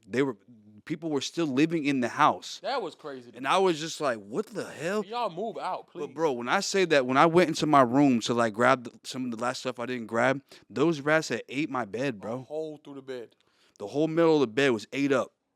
And I was just like, bro, this is crazy. I can't believe this. Like, we all ran or something some money for that bread? I'm just playing. Someone did. Somebody did. My old roommate. Oh, your old roommate. Yeah, I knew who just somebody moved did. out I and thought left I the was bed. lying. Yeah, and I took it. He left it. I said, that's mine. Okay. My bed now. Real quick. Just go down memory lane real quick. We had some weird roommates. Yeah. Throughout the years. Oh, yeah. We had the old 60-year-old guy. We had the cameraman that thought he was the biggest gangster ever. We had the little young bloods was cool. They were just Atlanta, South Side, Gobby Road cats. Y'all know. So they was cool. They just needed some guidance. Yeah. We was trying to give him guidance here. We had the producer. He wanted the weird one, but his girl was weird. Oh, my God. She used to like be in the back. We're in the hood, back, southern baby, naked. The stuff. Oh, wow. You're right. I forgot all about that. I'll tell you about the time I walked in and she was stroking the chickens for guys. What is it called? Tossing the salad. The feathers. Licking the feathers. Right? She was in the middle. I'm like, you have roommates. Why are you in the common areas doing this? Like, right? I forgot all about that. And then his brother was a good asset too. His brother's he's doing big things. I mean, kinda, except for when a certain camera went missing at a big shoot, and it turns out he was shooting with it later with the camera that got stolen. Hey, look, but I'll tell you this though. I'll say something about that. At least he stole for a purpose, and I'm gonna say this to you, right? Don't steal, but I'm gonna tell you why he stole for a purpose. That man be directing big sets now. He used that camera to blow up. Blow up. He did. I agree. So, hey, man, when you took the camera, come fuck with me, half price. It's cool, because now he doing big things. He is. I ain't going to say his name because we not here to steal my character. But I was like, okay, if you going to steal, that's why you steal, to make your life better. Remember I said sometimes you got to do the bad to get to the good? That was a scenario. That was a case in that, because he's really living in that world right now, and he's doing good. And you know what I mean? So, yeah, that's hilarious. I forgot about that. Damn. So, back to Leia. And the reason why I do Leia was a different type of person, because Leia got kids, right? It's a different type of protection you got. But that means she's a good judge of character. You're not just letting two random weird motherfuckers in your spot, right? And that says a lot, like, about us, too. You know what I'm saying? Like, true. She really, like, seen the good, but it was just, like, Leia really, like, she gave us a second breath, man. We needed it, too. We was out of oxygen. Yeah. She definitely gave us a second breath of air, like, and I always be indebted for that. You know what I'm saying? Like, that gave me the second win. Honestly, when I was staying there, even though Leia was like family, I just didn't want to be in the crib with another man's girl all the time. So that's how I ended up stumbling across this place, the comedy theater, and working here. Because I just wanted to do something with my time. Right? Makes sense. I didn't even know how to DJ, bro. He's like, yo, you know how to DJ? Google. Right? So I Googled how to DJ, and I finessed myself a DJ job here. That's what happened, huh? Right? Exactly what happened. So you started off as a DJ at the comedy theater. For sure. And then the original DJ was like sick for like 5 weeks. And when he came back, I was like, what the hell am I going to do? Just stop working now? So I was like, y'all need a security? So I started doing security. Then when that didn't work, oh, y'all need a day shift. I didn't know I was training myself to run a comedy club in my head. I didn't know. I was just looking for. You were learning all the positions. I was really just looking for some money. Mm-hmm. But I was learning the positions in the same way, right? Mm-hmm. So then I went back to DJing, and so when the time came and I had to I was just learning the comedy game. When the time came and I had to like transfer into, it was like a manager here. Shout out my boy Rambo, and Rambo ended up leaving. And everyone was like, "Oh shoot, we're the manager. What we gonna do?" I already had learned everything, so I fell right into line, and I was just like, "Yo, do this, do this, do this, boom." And we're talking 3 years later. I done took the comedy game to a different game, and being just a word of the comedy club. I had to write Mike Epps. I had to write Mike Epps a check one time, right? Shout out Mike Epps. He right behind us. Friday. And the check was so big, right? Over $100,000, right? Wow. That's crazy. I'm like, I'm writing $100,000 check. Mm. So I kind of started feeling like that ain't enough for me. I'm writing $100,000. I'm happy I'm writing it, but I got to get in on this. So I started like, yo, what if I take what I know from the music industry and apply it into this comedy industry, right? Because comedians are fun, right? Like the comedians are funny, but sometimes it just be dull moments in a comedy show. Like, let's bring something different to it, and In between sets and whatnot. like just in general, like I feel like people should leave your establishment wanting the experience, not just Right. like, oh, I went to a comedy show, I laughed. No, I left it. I had an experience from the beginning to the end. The way the DJ brought us in at the end, the way we did shots for the birthdays, the way we brought people on stage, and we was like, so I really was like genuinely like, okay, I'm about to do something different. That hyping stuff you were talking about that I used to do on the music stuff, Yeah. let's bring that to the comedy game, and then let's throw some comedians in between, and let's give them a concert. Let's give them a whole performance, and that's what I did with the comedy game when I did my birthday show, and then I did the BMF show with Zane, and then from there I did the Da Vinci and Friends.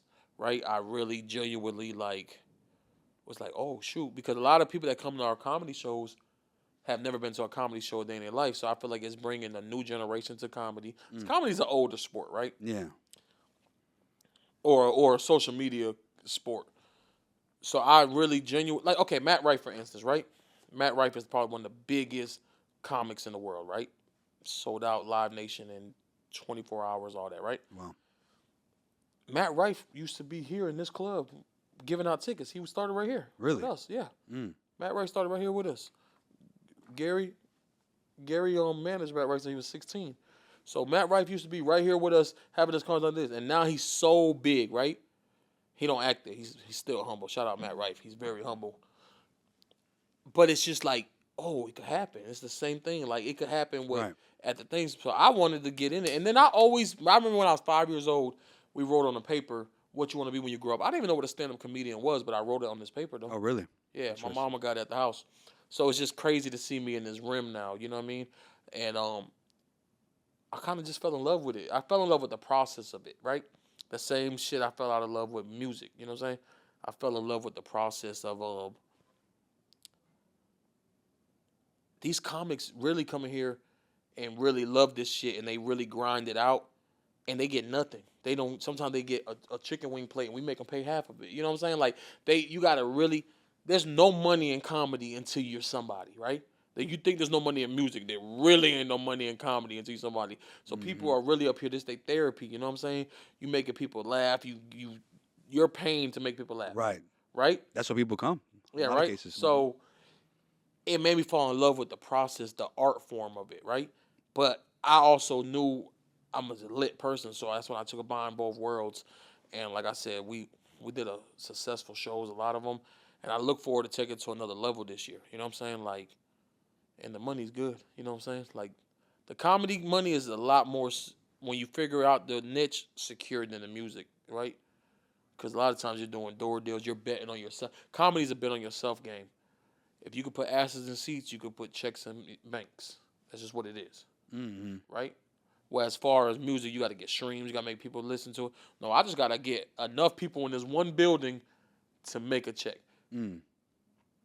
It's like easier to do. You don't have to Right, worry right. about a million people hearing your comedy set. You just got to make sure 250 people in Atlanta come see me, then that's a good check. Or 250 people in Dallas, you know what I'm saying? And then So are you considering? I feel like you are right. You brought something new to the comedy world. I know you did some tours already. How much? I feel like you should do more for sure. we were gearing up to do another one, right? And I don't want to get lost, and this is where I'm trying to remember. The stuff I learned in music, like not getting my just dues, I feel like, made me handle the business better with the comedy. Mm-hmm. So now I get paid. You know what I mean? For what Now you the do. checks come to me, and then I cut the checks. Mm-hmm. You You know what get I'm your cut saying? every time. Yeah, instead of the checks going to this person, then I might get my money, right? Now everything falls through us, and then we cut the checks to everybody, right? And it just made me like just manage because I was managing everybody else, but it made me manage my career better. Mm-hmm. As the manager, you got to manage yourself too, because I'm also a performer. I'll be up there doing comedy too, and I host the shows and I bring something to it. So I manage. I owe that to myself to put in that work. I owe myself to get that paid too now.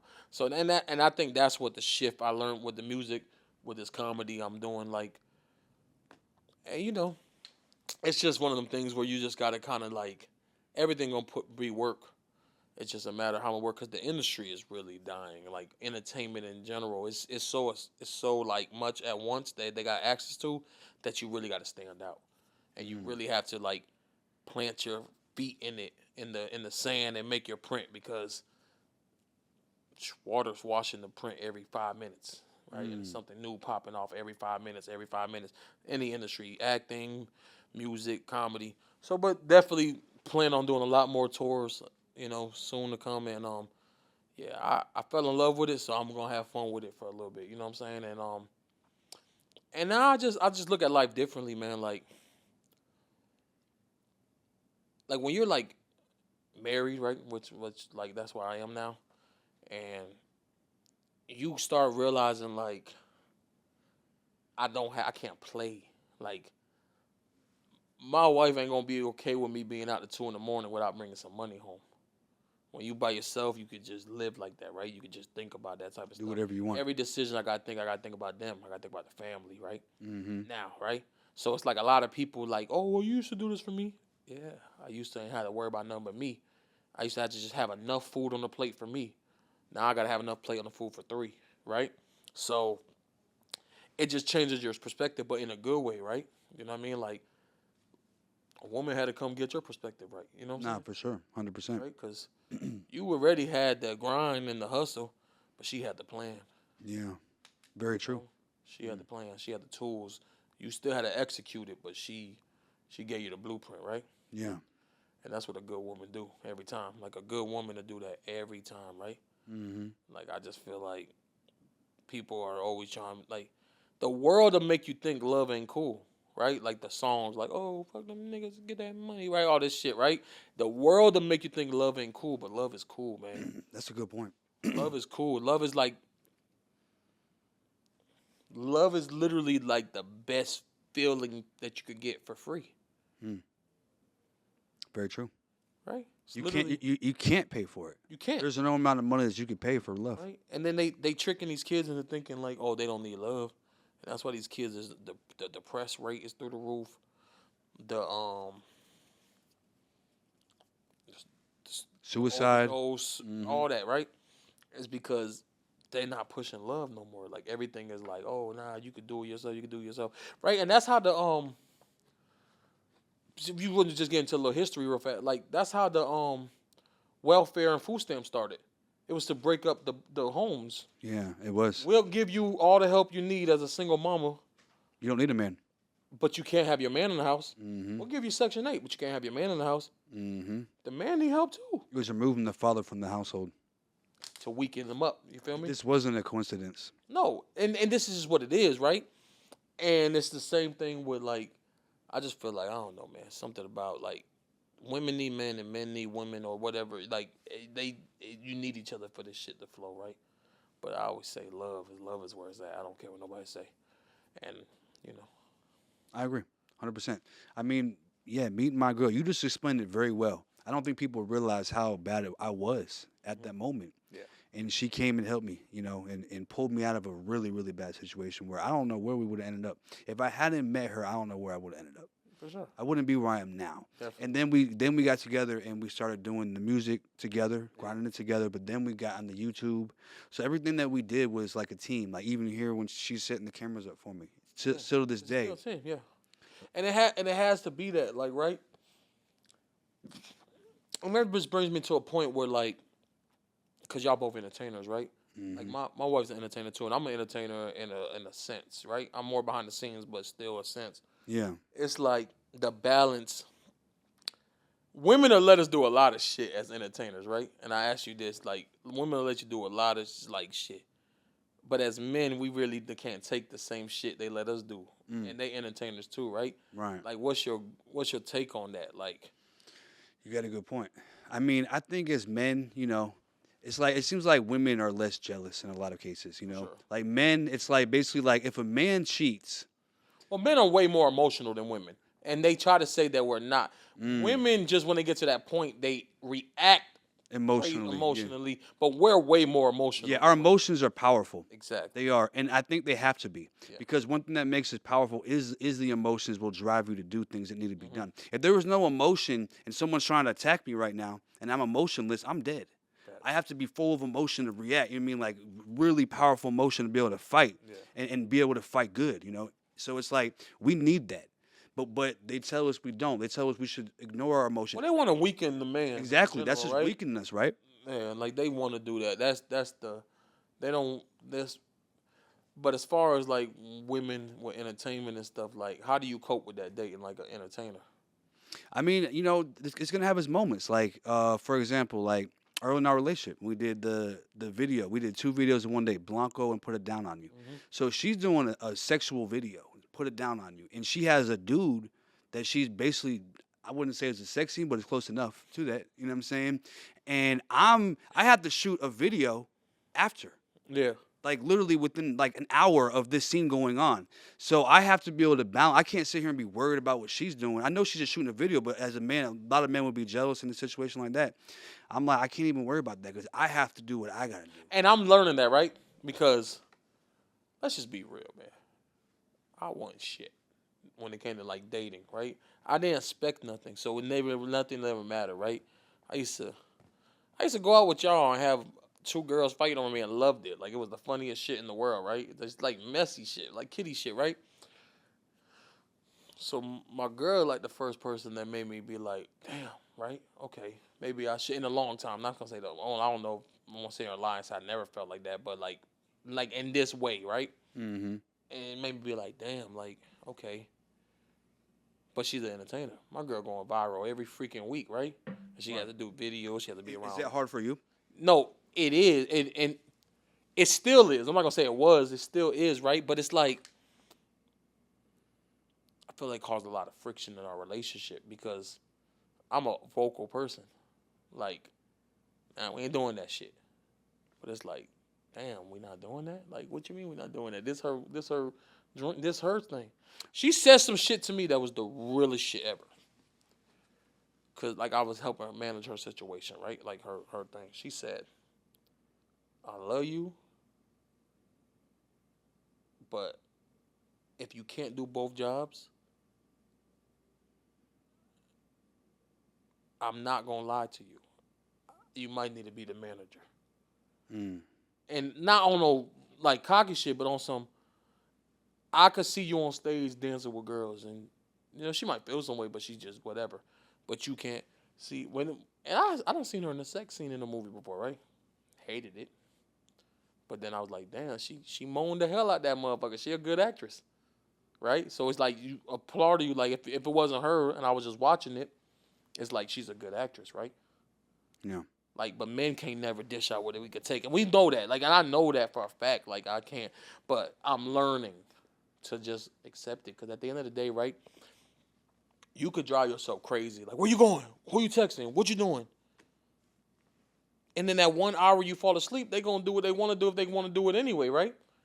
Or you could focus on all them, what you doing, what you doing, and focus on just loving and pouring into your girl, and they ain't gonna want to make you look crazy out here anyway. And if they do, they gonna, and then even if they never tell you, you being a good motherfucker to a person gonna make them hurt anyway in ways that you can't make them hurt anyway. You feel me? So it's Very like, true. right?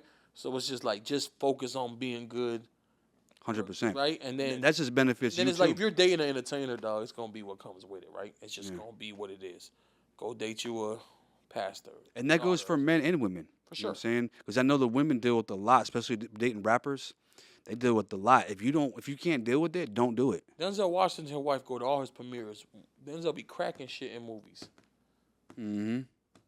Right. It's crazy. She's got to watch it. She's got to watch him, it on her with arm. him, with people around, watching her watch that. But she know like he good to her at home. You know what I'm saying? Right. So I mean, that's what I was gonna say too. Is like I think it's a trust thing. If your girl's got to do a sex scene or whatever, something like that. If you don't trust her to not take it past that scene, like okay, they just had an intimate moment with a random dude for a movie. If you trust her enough to not go and act on that after the fact, and then it won't bother you. But if you have a trust issue and you feel like she's gonna go cheat on you or she has cheated on you, if you're dating an entertainer and she cheated on you, that's tough. that's tough. That's tough. You know what I'm saying? But I'm gonna tell you the truth, right? I got a new theory, and I've just got like this. Right? And I'm talking about recently. I'm not about to stress it no more. Like shit, you put shit in your head because of past relationships. Like you'll judge shit because of shit that happened to you in the past, right? Or shit you did in the past, right? You'll be like, well, I was a piece of shit back then. What makes me think she ain't a piece of shit, right? But now I got a new theory on it. It's just like, I'm not going to look for it. But if that shit fall on my lap, I'm not at the age where I'm fighting for nothing. I'm not. It's just gonna be what it's gonna be, right? But that doesn't mean that I'm not gonna enjoy you and love you because you didn't do that to me. I put that shit in my head anyway, right? Like Those people who are looking for it, you're just gonna be no, constantly- because you think about this. You find something, you're miserable. right. You don't find something, you're still miserable because you're always feeling like you Because want to it's look for anxiety, it, right? yeah. Bro, I know I go on Instagram and I had this conversation with you, and I go on Instagram, and Instagram, like say I'm like mad at my girl, right? And Instagram a motherfucking everything. If you mad at your girl, like every post is right sad, right? Because Instagram just algorithm just goes to what you're feeling, right? Or what you're talking about. Then you'll get on there and it'll be like, wanna know who they're texting? Right? This is how I'll be like, wanna Yeah, I know know, who they're right? texting? Yeah. Put their number in right here. I know it's a dude at home putting the number in, right? So what if you put that number in? Do you really want to know? Right. Do you really really want to know? Facts. And you know what's even deeper than that? They might be texting a number about something that ain't got nothing to do with nothing. Like this could be a dude a gay dude who or whatever. It could be a dude, her. You sexy as fuck, bitch. And they be like, yeah. Oh, but you can see the text. You can only see who they're texting. Well, I don't know. I didn't sign up for it. I was about to text you. See if you signed up for it. See if you signed up for it. No, I don't. I like to eat. I don't want my stomach hurting. I want to eat tonight. If you can see the text, that's crazy. But I think that you can only see who they texting, right? So you could be over here getting all hyped up about to confront your girl, like, hey, bitch, you was doing this and that. And then you realize that it's nothing. You had a whole bad day about some number she's texting that was. And sometimes people make dude mistakes, wrote the right? line. Sometimes people do some dumb stuff, right? They do dumb stuff in relationships. Like, it happens, right? But is the dumb stuff worth breaking the whole empire, right? That's when you got to, like, think about it, right? Because think about it, right? Your girl know you. Like, who know you like your girl, right? You about to go do this all over again every time y'all get into it? Right. You about to do this all over again? And I have a problem with that, dog. Like, I wasn't until I went to counseling recently, right? I realized that, like,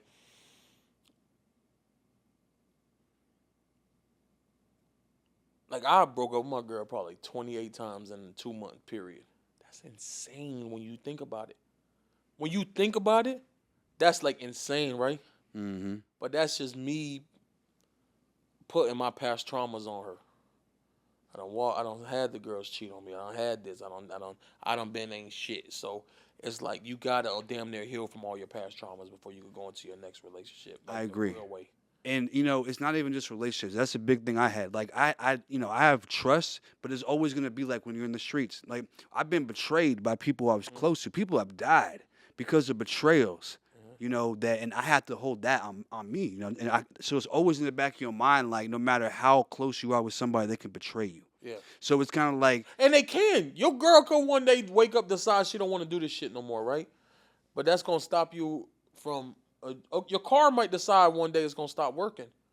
But until then, let's go ride this bitch out and have some fun. right. And I had to learn that. I mean, I have full trust now, but I'm saying for a long time after leaving that lifestyle, I had trust issues. You know what I'm saying? And I had to learn how to trust. It takes time, and you have to have the right person. And I will say this: cheating is the number one thing that will destroy a relationship, right? I think so. Like especially for a man, like if a man cheats, sometimes a girl can get over, but once a woman like lets someone inside of them, it's kind of like unforgivable. Yeah, as far as that's how, and it's crazy. I know some men that probably have forgave, but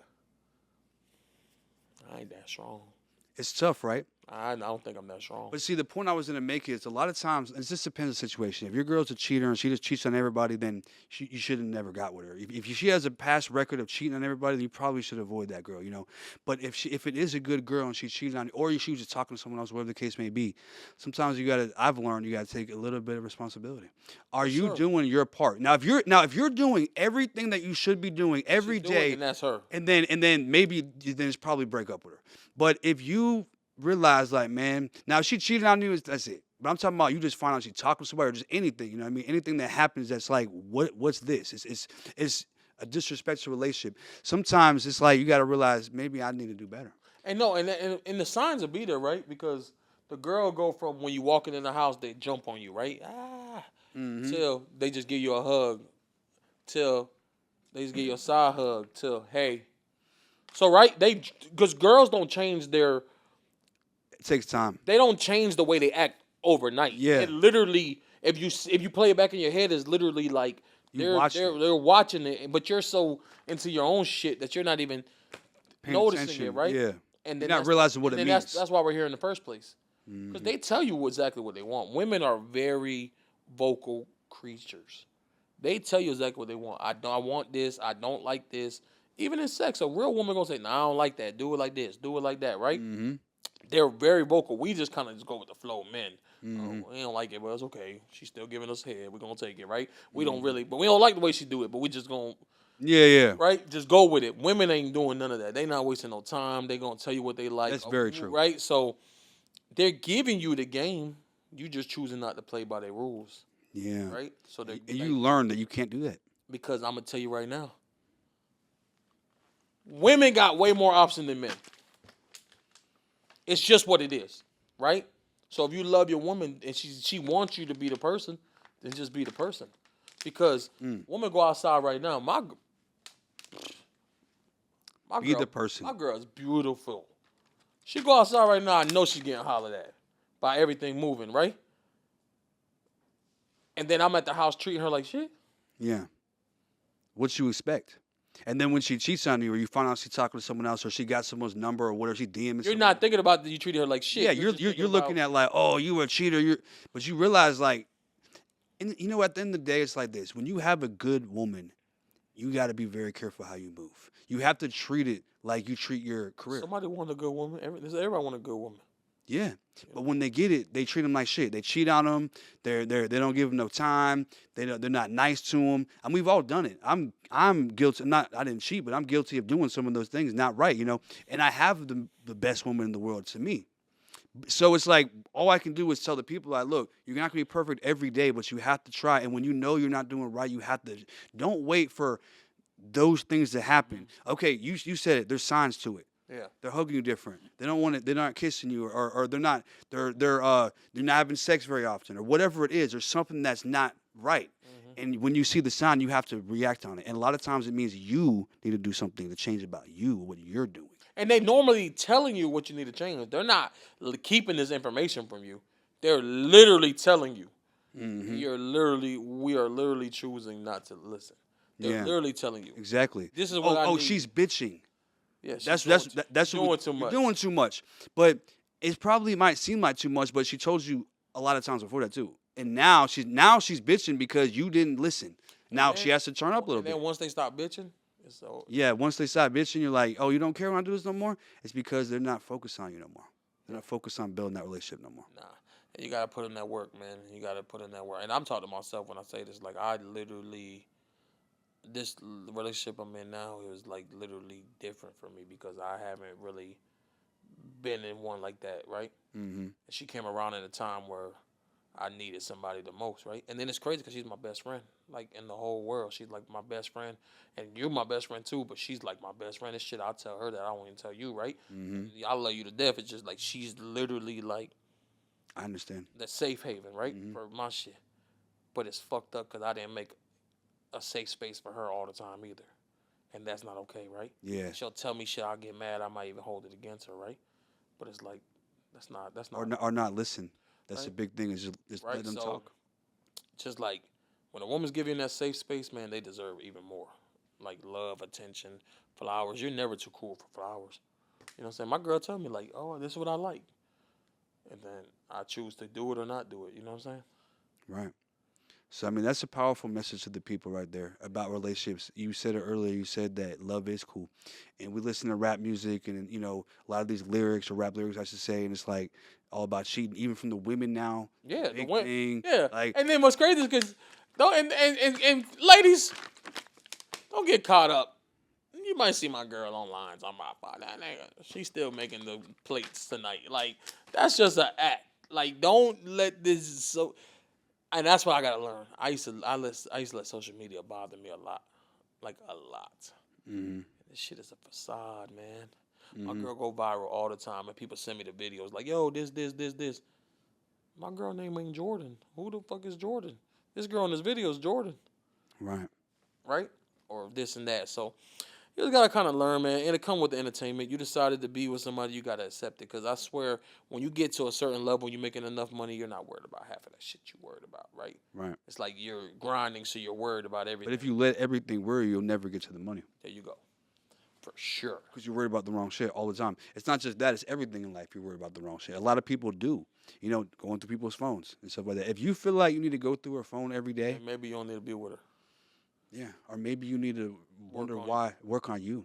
Why are Why you you so doing it? jealous? Why are you so jealous? A lot of people are actually cheating, who are, and not in every case, Yeah. but a lot of people aren't being loyal, and that's why they're projecting that. Some people have, went through things in their life that made them, think like that, Yeah. and you have to adjust that. And sometimes they might be cheating, right? Yeah, But you don't gotta be just like so gung ho, like, boom, you gonna stress yourself out. Not eating, not none of this. And if it's supposed to come to light, it's gonna come to light. You don't have to do the extra work. You don't have to stress yourself out. You don't have to kill yourself. Get up and enjoy your life. And that's what fall in love with yourself, then fall in love with somebody is the best thing because if you're in love with yourself, you got enough love, even if this person is lacking on love a little bit, you got enough love to carry you over to the next day. So and I agree that it should be done that way, but in a lot of cases, like for me, for example, with Leia, I wasn't loving myself right yeah. before I met her, and she taught me how to, in ways.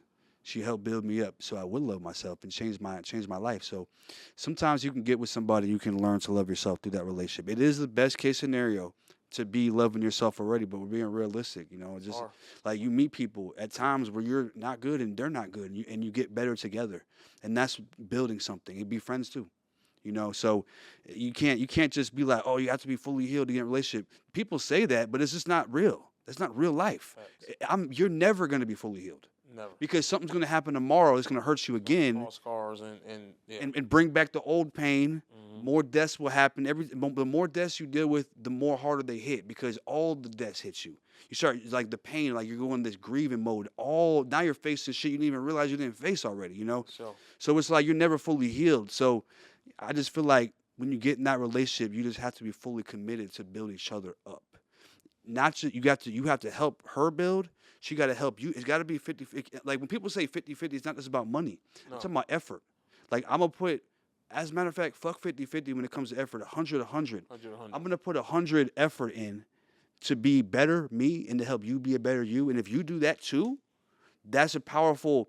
That's where you uplift. It's just these people who give 100% effort to tear down their significant, especially these men who just hate women. I don't know why they just be screaming at them and doing all that shit. Like you are putting 100% effort to tear down her confidence so that she won't ever be able to. Like it's like this weird like narcissistic thing where if she has no confidence, she'll never leave you. She'll never feel like she can get another man. Yeah. So they have this like it's like a control thing. If you're doing that, then bro, you are a piece of shit. I'm just to be honest with you, but I forgot where I was going with that. Love on your partner, right? And live life and love on yourself even more. And that's for sure. Yeah, loving yourself, and that's one of my biggest messages on this podcast is self-love. Yeah, for sure. It's a big. And I'll drop the jewels. We talk about it a lot because a lot of people don't love themselves at all properly, and that's the reason why they do a lot. Like hate. Self-care days are real important. Like get your haircut, get your massage, get your facial, and then go spend time with your loved ones. Like that stuff is cool. Like pour water into yourself so you could grow. And that's a big you got to. Yeah. Because if you don't ever pour water into yourself, you really have no water to pour for somebody else. Yeah. This isn't just a financial thing, but that's also relevant. For sure. Like you can't give what you don't got. It's as simple as that. I say that a lot on the podcast. You can't. If this cup is empty, I can't tell you to take a drink of it. Yeah. You know what I'm saying? But if it's full, I can be like, hey, you thirsty, So it's like and you can give more nourishment to the world. So that's support. That's probably the number one when it comes to success and happiness, I would say that's number one. For sure. Self-love, and that's where confidence comes from. Whenever you see somebody successful, like you can kind of feel energy from this. It's a confidence. It's like this, like they're doing something. Like and you don't even know who they are, but you're meeting them. You could just tell like this person is very confident. It usually comes from self-love. They might be broke. Yeah. But you feel like they're not. Like we had that. Like we were able to do that. We used to put that City Trends $3.99 in God We Trust. City Trends got that in God We Trust shirt. Mm-hmm. God is the one. Boy, we used to love it in God We Trust shirt from City Trends. Candler Road to be exact. I just picked up that $25 from Western Union from my mama. Yeah, we used to love that stuff. For real. Yeah. And we would walk in that club. $1 million, bro. And I don't know where we got that from. I don't know where we got that confidence from because we weren't loving ourselves I enough. still got it to this day, boy. But I don't even know what kind of water this drinking, but you can't tell me it ain't cost $100,000 because I still got that confidence to this day, and I think it's just walking in your purpose, and that's how you get that confidence. You know what I'm saying? Regardless if you ain't got the money, just walking in your purpose is just what it is. Whether it's just walking in a building, walking in anything, just walking your purpose, man. 100%. And if it's not in your purpose, then stop walking and rest them legs until you walking in your purpose. Yeah, you got to figure out your purpose. I feel like that's so important, and I feel like what people don't realize. Because the purpose is like a plan that God gave you, but you have a decision to do it. A lot of people don't walk in their purpose. Sure. So what God's going to do is he's going to continuously stop you because you're going the wrong direction. That's why you keep running that wall. That's why you keep starting a new business every week and it don't work because that's not the one. You're not doing what you were supposed to do. You probably know what you're supposed to do, but it's not cool or it's just not, it's not, nobody's going to. Not in, yeah. Yeah, it's not in, but it's like, that's you though. There's a lot of people who want to be a YouTuber, rapper, or whatever, but they're really a fucking computer engineer. Yeah, that's you know what you're good at, bro. You knew it when you was a kid, but you want to be the rapper, and I had to realize that too. Like making music, I'm good at it, but if I was really that great at it, I would have blew up. You know what I'm saying? And sometimes you do really be that great at it, but the stars didn't align. Exactly. How it align, and that's what it is. Very true. That don't mean you just stop working and stop providing. Yeah, you got to switch lanes. You know what I'm saying? And I feel like I was a great artist, but I feel like there were some things I could have been better at, especially. And I learned it now. That's the thing. After I got away from music, it was like my personality / stage presence. I don't know what it was, just from the way I grew up. But now I have that. So if I want to go back to music. You ain't had no aura. Now you got that aura. What the young bloods be saying? The auras. That aura. Yeah. I strengthened that aura a lot. And, but I realized that instead of me going back to music, I realized that even though I will make music, but I realized I have to do it. But this was always your rim. You used to be sitting around trying to get me to open my third eye and always talk. No, for real, and always talk. You was always your rim. Yeah, I would always have these crazy. Like when I would get down, I ain't want to do this music. You'd be like, "We're here for a purpose." You'd be playing like you always was speaking life into shit. So For you doing this, I'm not shocked. Like this Yeah. is what you're supposed to be doing. Yeah. On the mic, speaking life That's into the point. people That and was- speaking and watering plants so they grow. This is what you're supposed to be doing. So Yeah. you know That's what I mean. just what So it was. This is your purpose. This is what I mean by walking in your purpose. Yeah. The other stuff, it wasn't your purpose, but it trained you for your purpose. Yeah. And that's where you at. For sure. Now, right. 100%. Yeah. And I think with music, like I said, I still do the music. I still do the thing, but maybe it was for this to be in the comedy game and the. Well, you wouldn't if you never did music. You wouldn't be good on stage. I mean, you might be naturally good, but I'm saying, but you wouldn't have had 1,000 shows or whatever under my belt, right? under your belt, moving 10, 20,000 people before the rapper even hits the stage. That was crazy. Already screaming. You know what I'm saying? Like, so if you were able to have that experience that you brought into the next thing, so you don't realize, that's the same way I look at it too. All the years I spent on Pro Tools, I was an engineer for everybody. You know, I recorded everybody's shit. I taught all y'all how to engineer. Yeah. But now I'm so good at editing because they're almost the same thing. Yeah, same world. Like when you look at it, they look identical. It's just one is just audio and one has audio and video. It's really, that's it. You know what I mean? You're still mixing shit, and you might, instead of mixing, you're color grading. You know what I'm saying? But either way, you're doing something to alter it to make it better. So that's why I'm so good at this, because I was able to do this podcast by myself. I don't need an editor. Yeah. Because I spent all them years doing Pro Tools. So it's like we don't realize that we do something now and get great at it, and we think that's what it is, but then we realize that was just a piece of a way bigger puzzle. Hey, come on, you said pizza. It had flashback. Pizza, but the time you said pizza, and We're never going to go back to those times, bro. throwing pizza? Throwing pizza, eating Little Caesars every day. Nah, we ain't going back to We that. just told them a lot of shit. And a lot of people, you know what? You're the first person I actually brought in the podcast that I actually really know. Yeah. I've brought a lot of people on the podcast who, you know, I know we them. we could have another episode where we just say the funniest moments, because there's Yeah. so much funny stuff. Yeah, that was like the that- struggle moments. yeah. There's a lot of funny moments, a lot of good moments, a lot of bad moments. One thing about it though, we would laugh, boy. No matter what we was going through, we gonna find a day to laugh. And I feel like you should laugh through some shit sometimes. Yeah. And it'll build your soul and it'll build your character if you laugh through it. Cause at the end of the day, it's done already. So just might as well laugh about it and learn from it. But yeah, man, I'm proud of you, boy. I love what y'all doing, and I promise you, this next go around though. And you used to tell me from day one, I'm gonna be a little selfish this go around, right? For me, this next go around, this next chapter of my life. It's about me and mine this time, right? And you used to tell me for years, and I just always had this thing where I always wanted to help. I'm gonna help after I help myself. I need to eat first. And whenever I hear people tell me stuff like that, a lot of people tell me that on the podcast. I'm like, it means that your heart was always in the right place. It's just that we already talked about you can only pour so much into somebody when you have nothing to pour. I was pouring my last sip into people. And, Yeah, your last dried drops. Out. Yep, and I dried out. You dried out, and that's what happened. And I'm glad you told me the truth about that, because there was years where I would tell the story. I told people you pulled a gun, you would say you didn't. Yeah. But I understand, why you did. And I now grew that up you a lot explained it too, to me, man. I grew up a lot, man. Like, I'm a grown man, bro. I'm not a little boy no more. Like, bro, I used to sit around and be like mad that I ain't had no money, but wouldn't go out and get no work, right? Like, wouldn't do nothing. So I just grew up a lot, right? And now I could still be mad about, I feel like so-and-so owe me this or so-and-so owe me that. But I don't, my madness don't stop me from going to get it. I still got to provide. Mm-hmm. Kids want to go to soccer camp. They want to do this. They want to do that, right? Wife want to go on a girls trip to here and that, right? They don't want to hear, because nobody wants to hear the man complaining, right? Facts. That's They'll what I'm help learning you, too. They don't want to hear the man complaining. Nah, very true. They get, what? What you complaining for? Get your ass up and Yeah. you weren't, right? Mm-hmm. But I promise you don't complain and you do your job, the right woman gonna make it easy too. But nobody wants to hear the man complaining, dog. Yeah, it's true. They don't want to hear that. Like, what? Yeah. Okay, you said you was gonna make it happen. Make it happen. You told me I believed in you. You told me, trust me, I believe in you. Make it happen. But now you complaining? Very true. That's powerful. Which a lot of men do. I'll take kind of. I'm do it all the guilty of time. that too. So, at times, I'm trying to get better at that. That's something that's been pointed out to me. Yeah.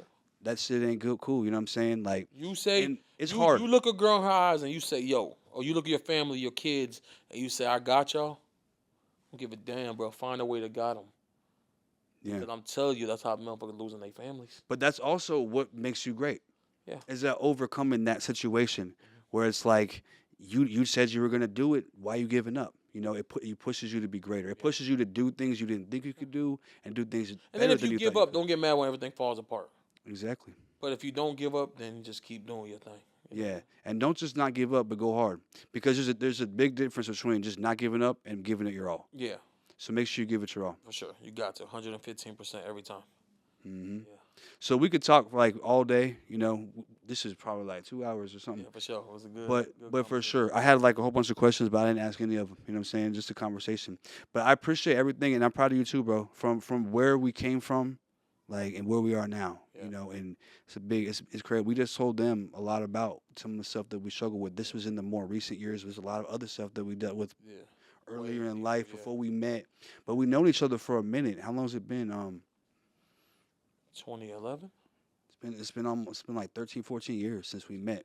Mason, how old was Mason? 13. Mason was a baby. Mason, I think I came out of the hospital to see Mason Mm. when he was born. No. No, wasn't that? Mason just came home from the hospital when I met you. You know, Y'all had he's the 14. apartment. He's 14. Yeah, you had the apartment. Mason was a baby. Like I'm talking about a baby. When you met me, Mason was like 8 months old. Yeah, a baby. So now he's 14. And that's how you know we've been around. 'Cause Mason still remember me. Yeah. Still Uncle D, no matter what. Yeah, shout out Mason, man. That boy Yeah. gonna be a beast on that football field. For real. I'm All right. glad to have him. Yeah, man. I'm happy. I'm happy to see that Zane kids. I'm happy to see that like everybody healthy. I mean, and we in Soldier P. Shout out Soldier P. We came a long way. Everybody. Shout out Zane. Zane. I always tell people Zane raised me.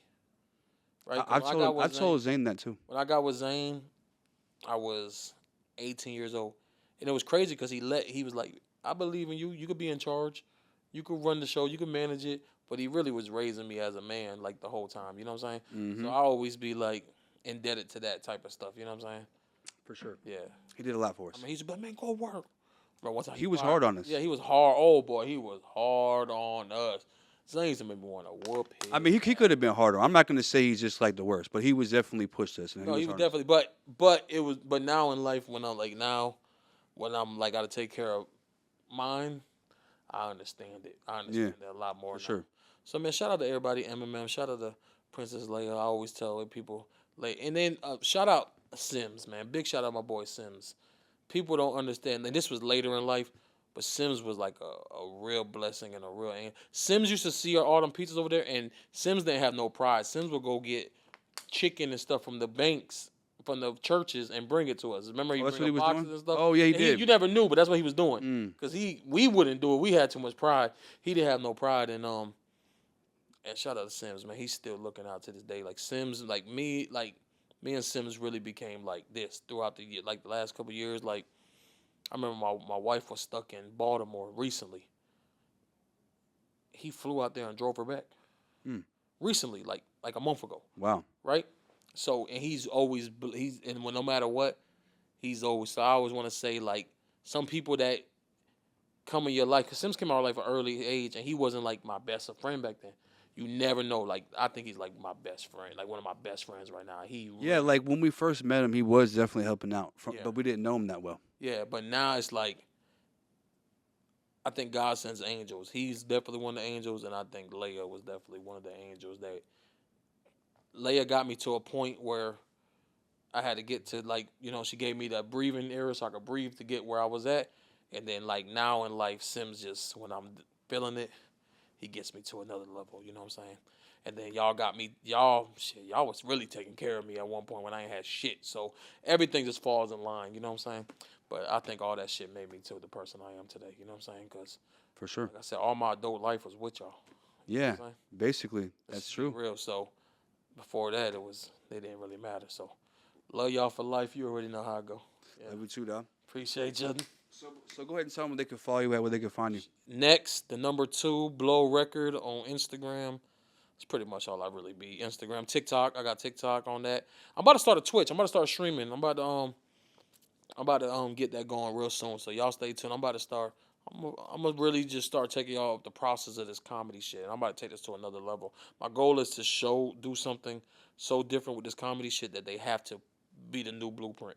And you know what? I was just thinking, like, one more thing. Like when you, if you start the Twitch right, and you are going on tour, Yeah. you can't show the comedians, but you can show you going Yeah. and hyping the crowd Sure. because that's not a written thing. That's all crowd work, And right? that's what I'm saying. I'm gonna really show the process behind it because people think comedian shit is easy. It's still a process. It's still a game. It's still a because some shit you might work on something all week and they might not hit. It ain't nothing worse than a person looking at you like you stole something and you thinking you funny.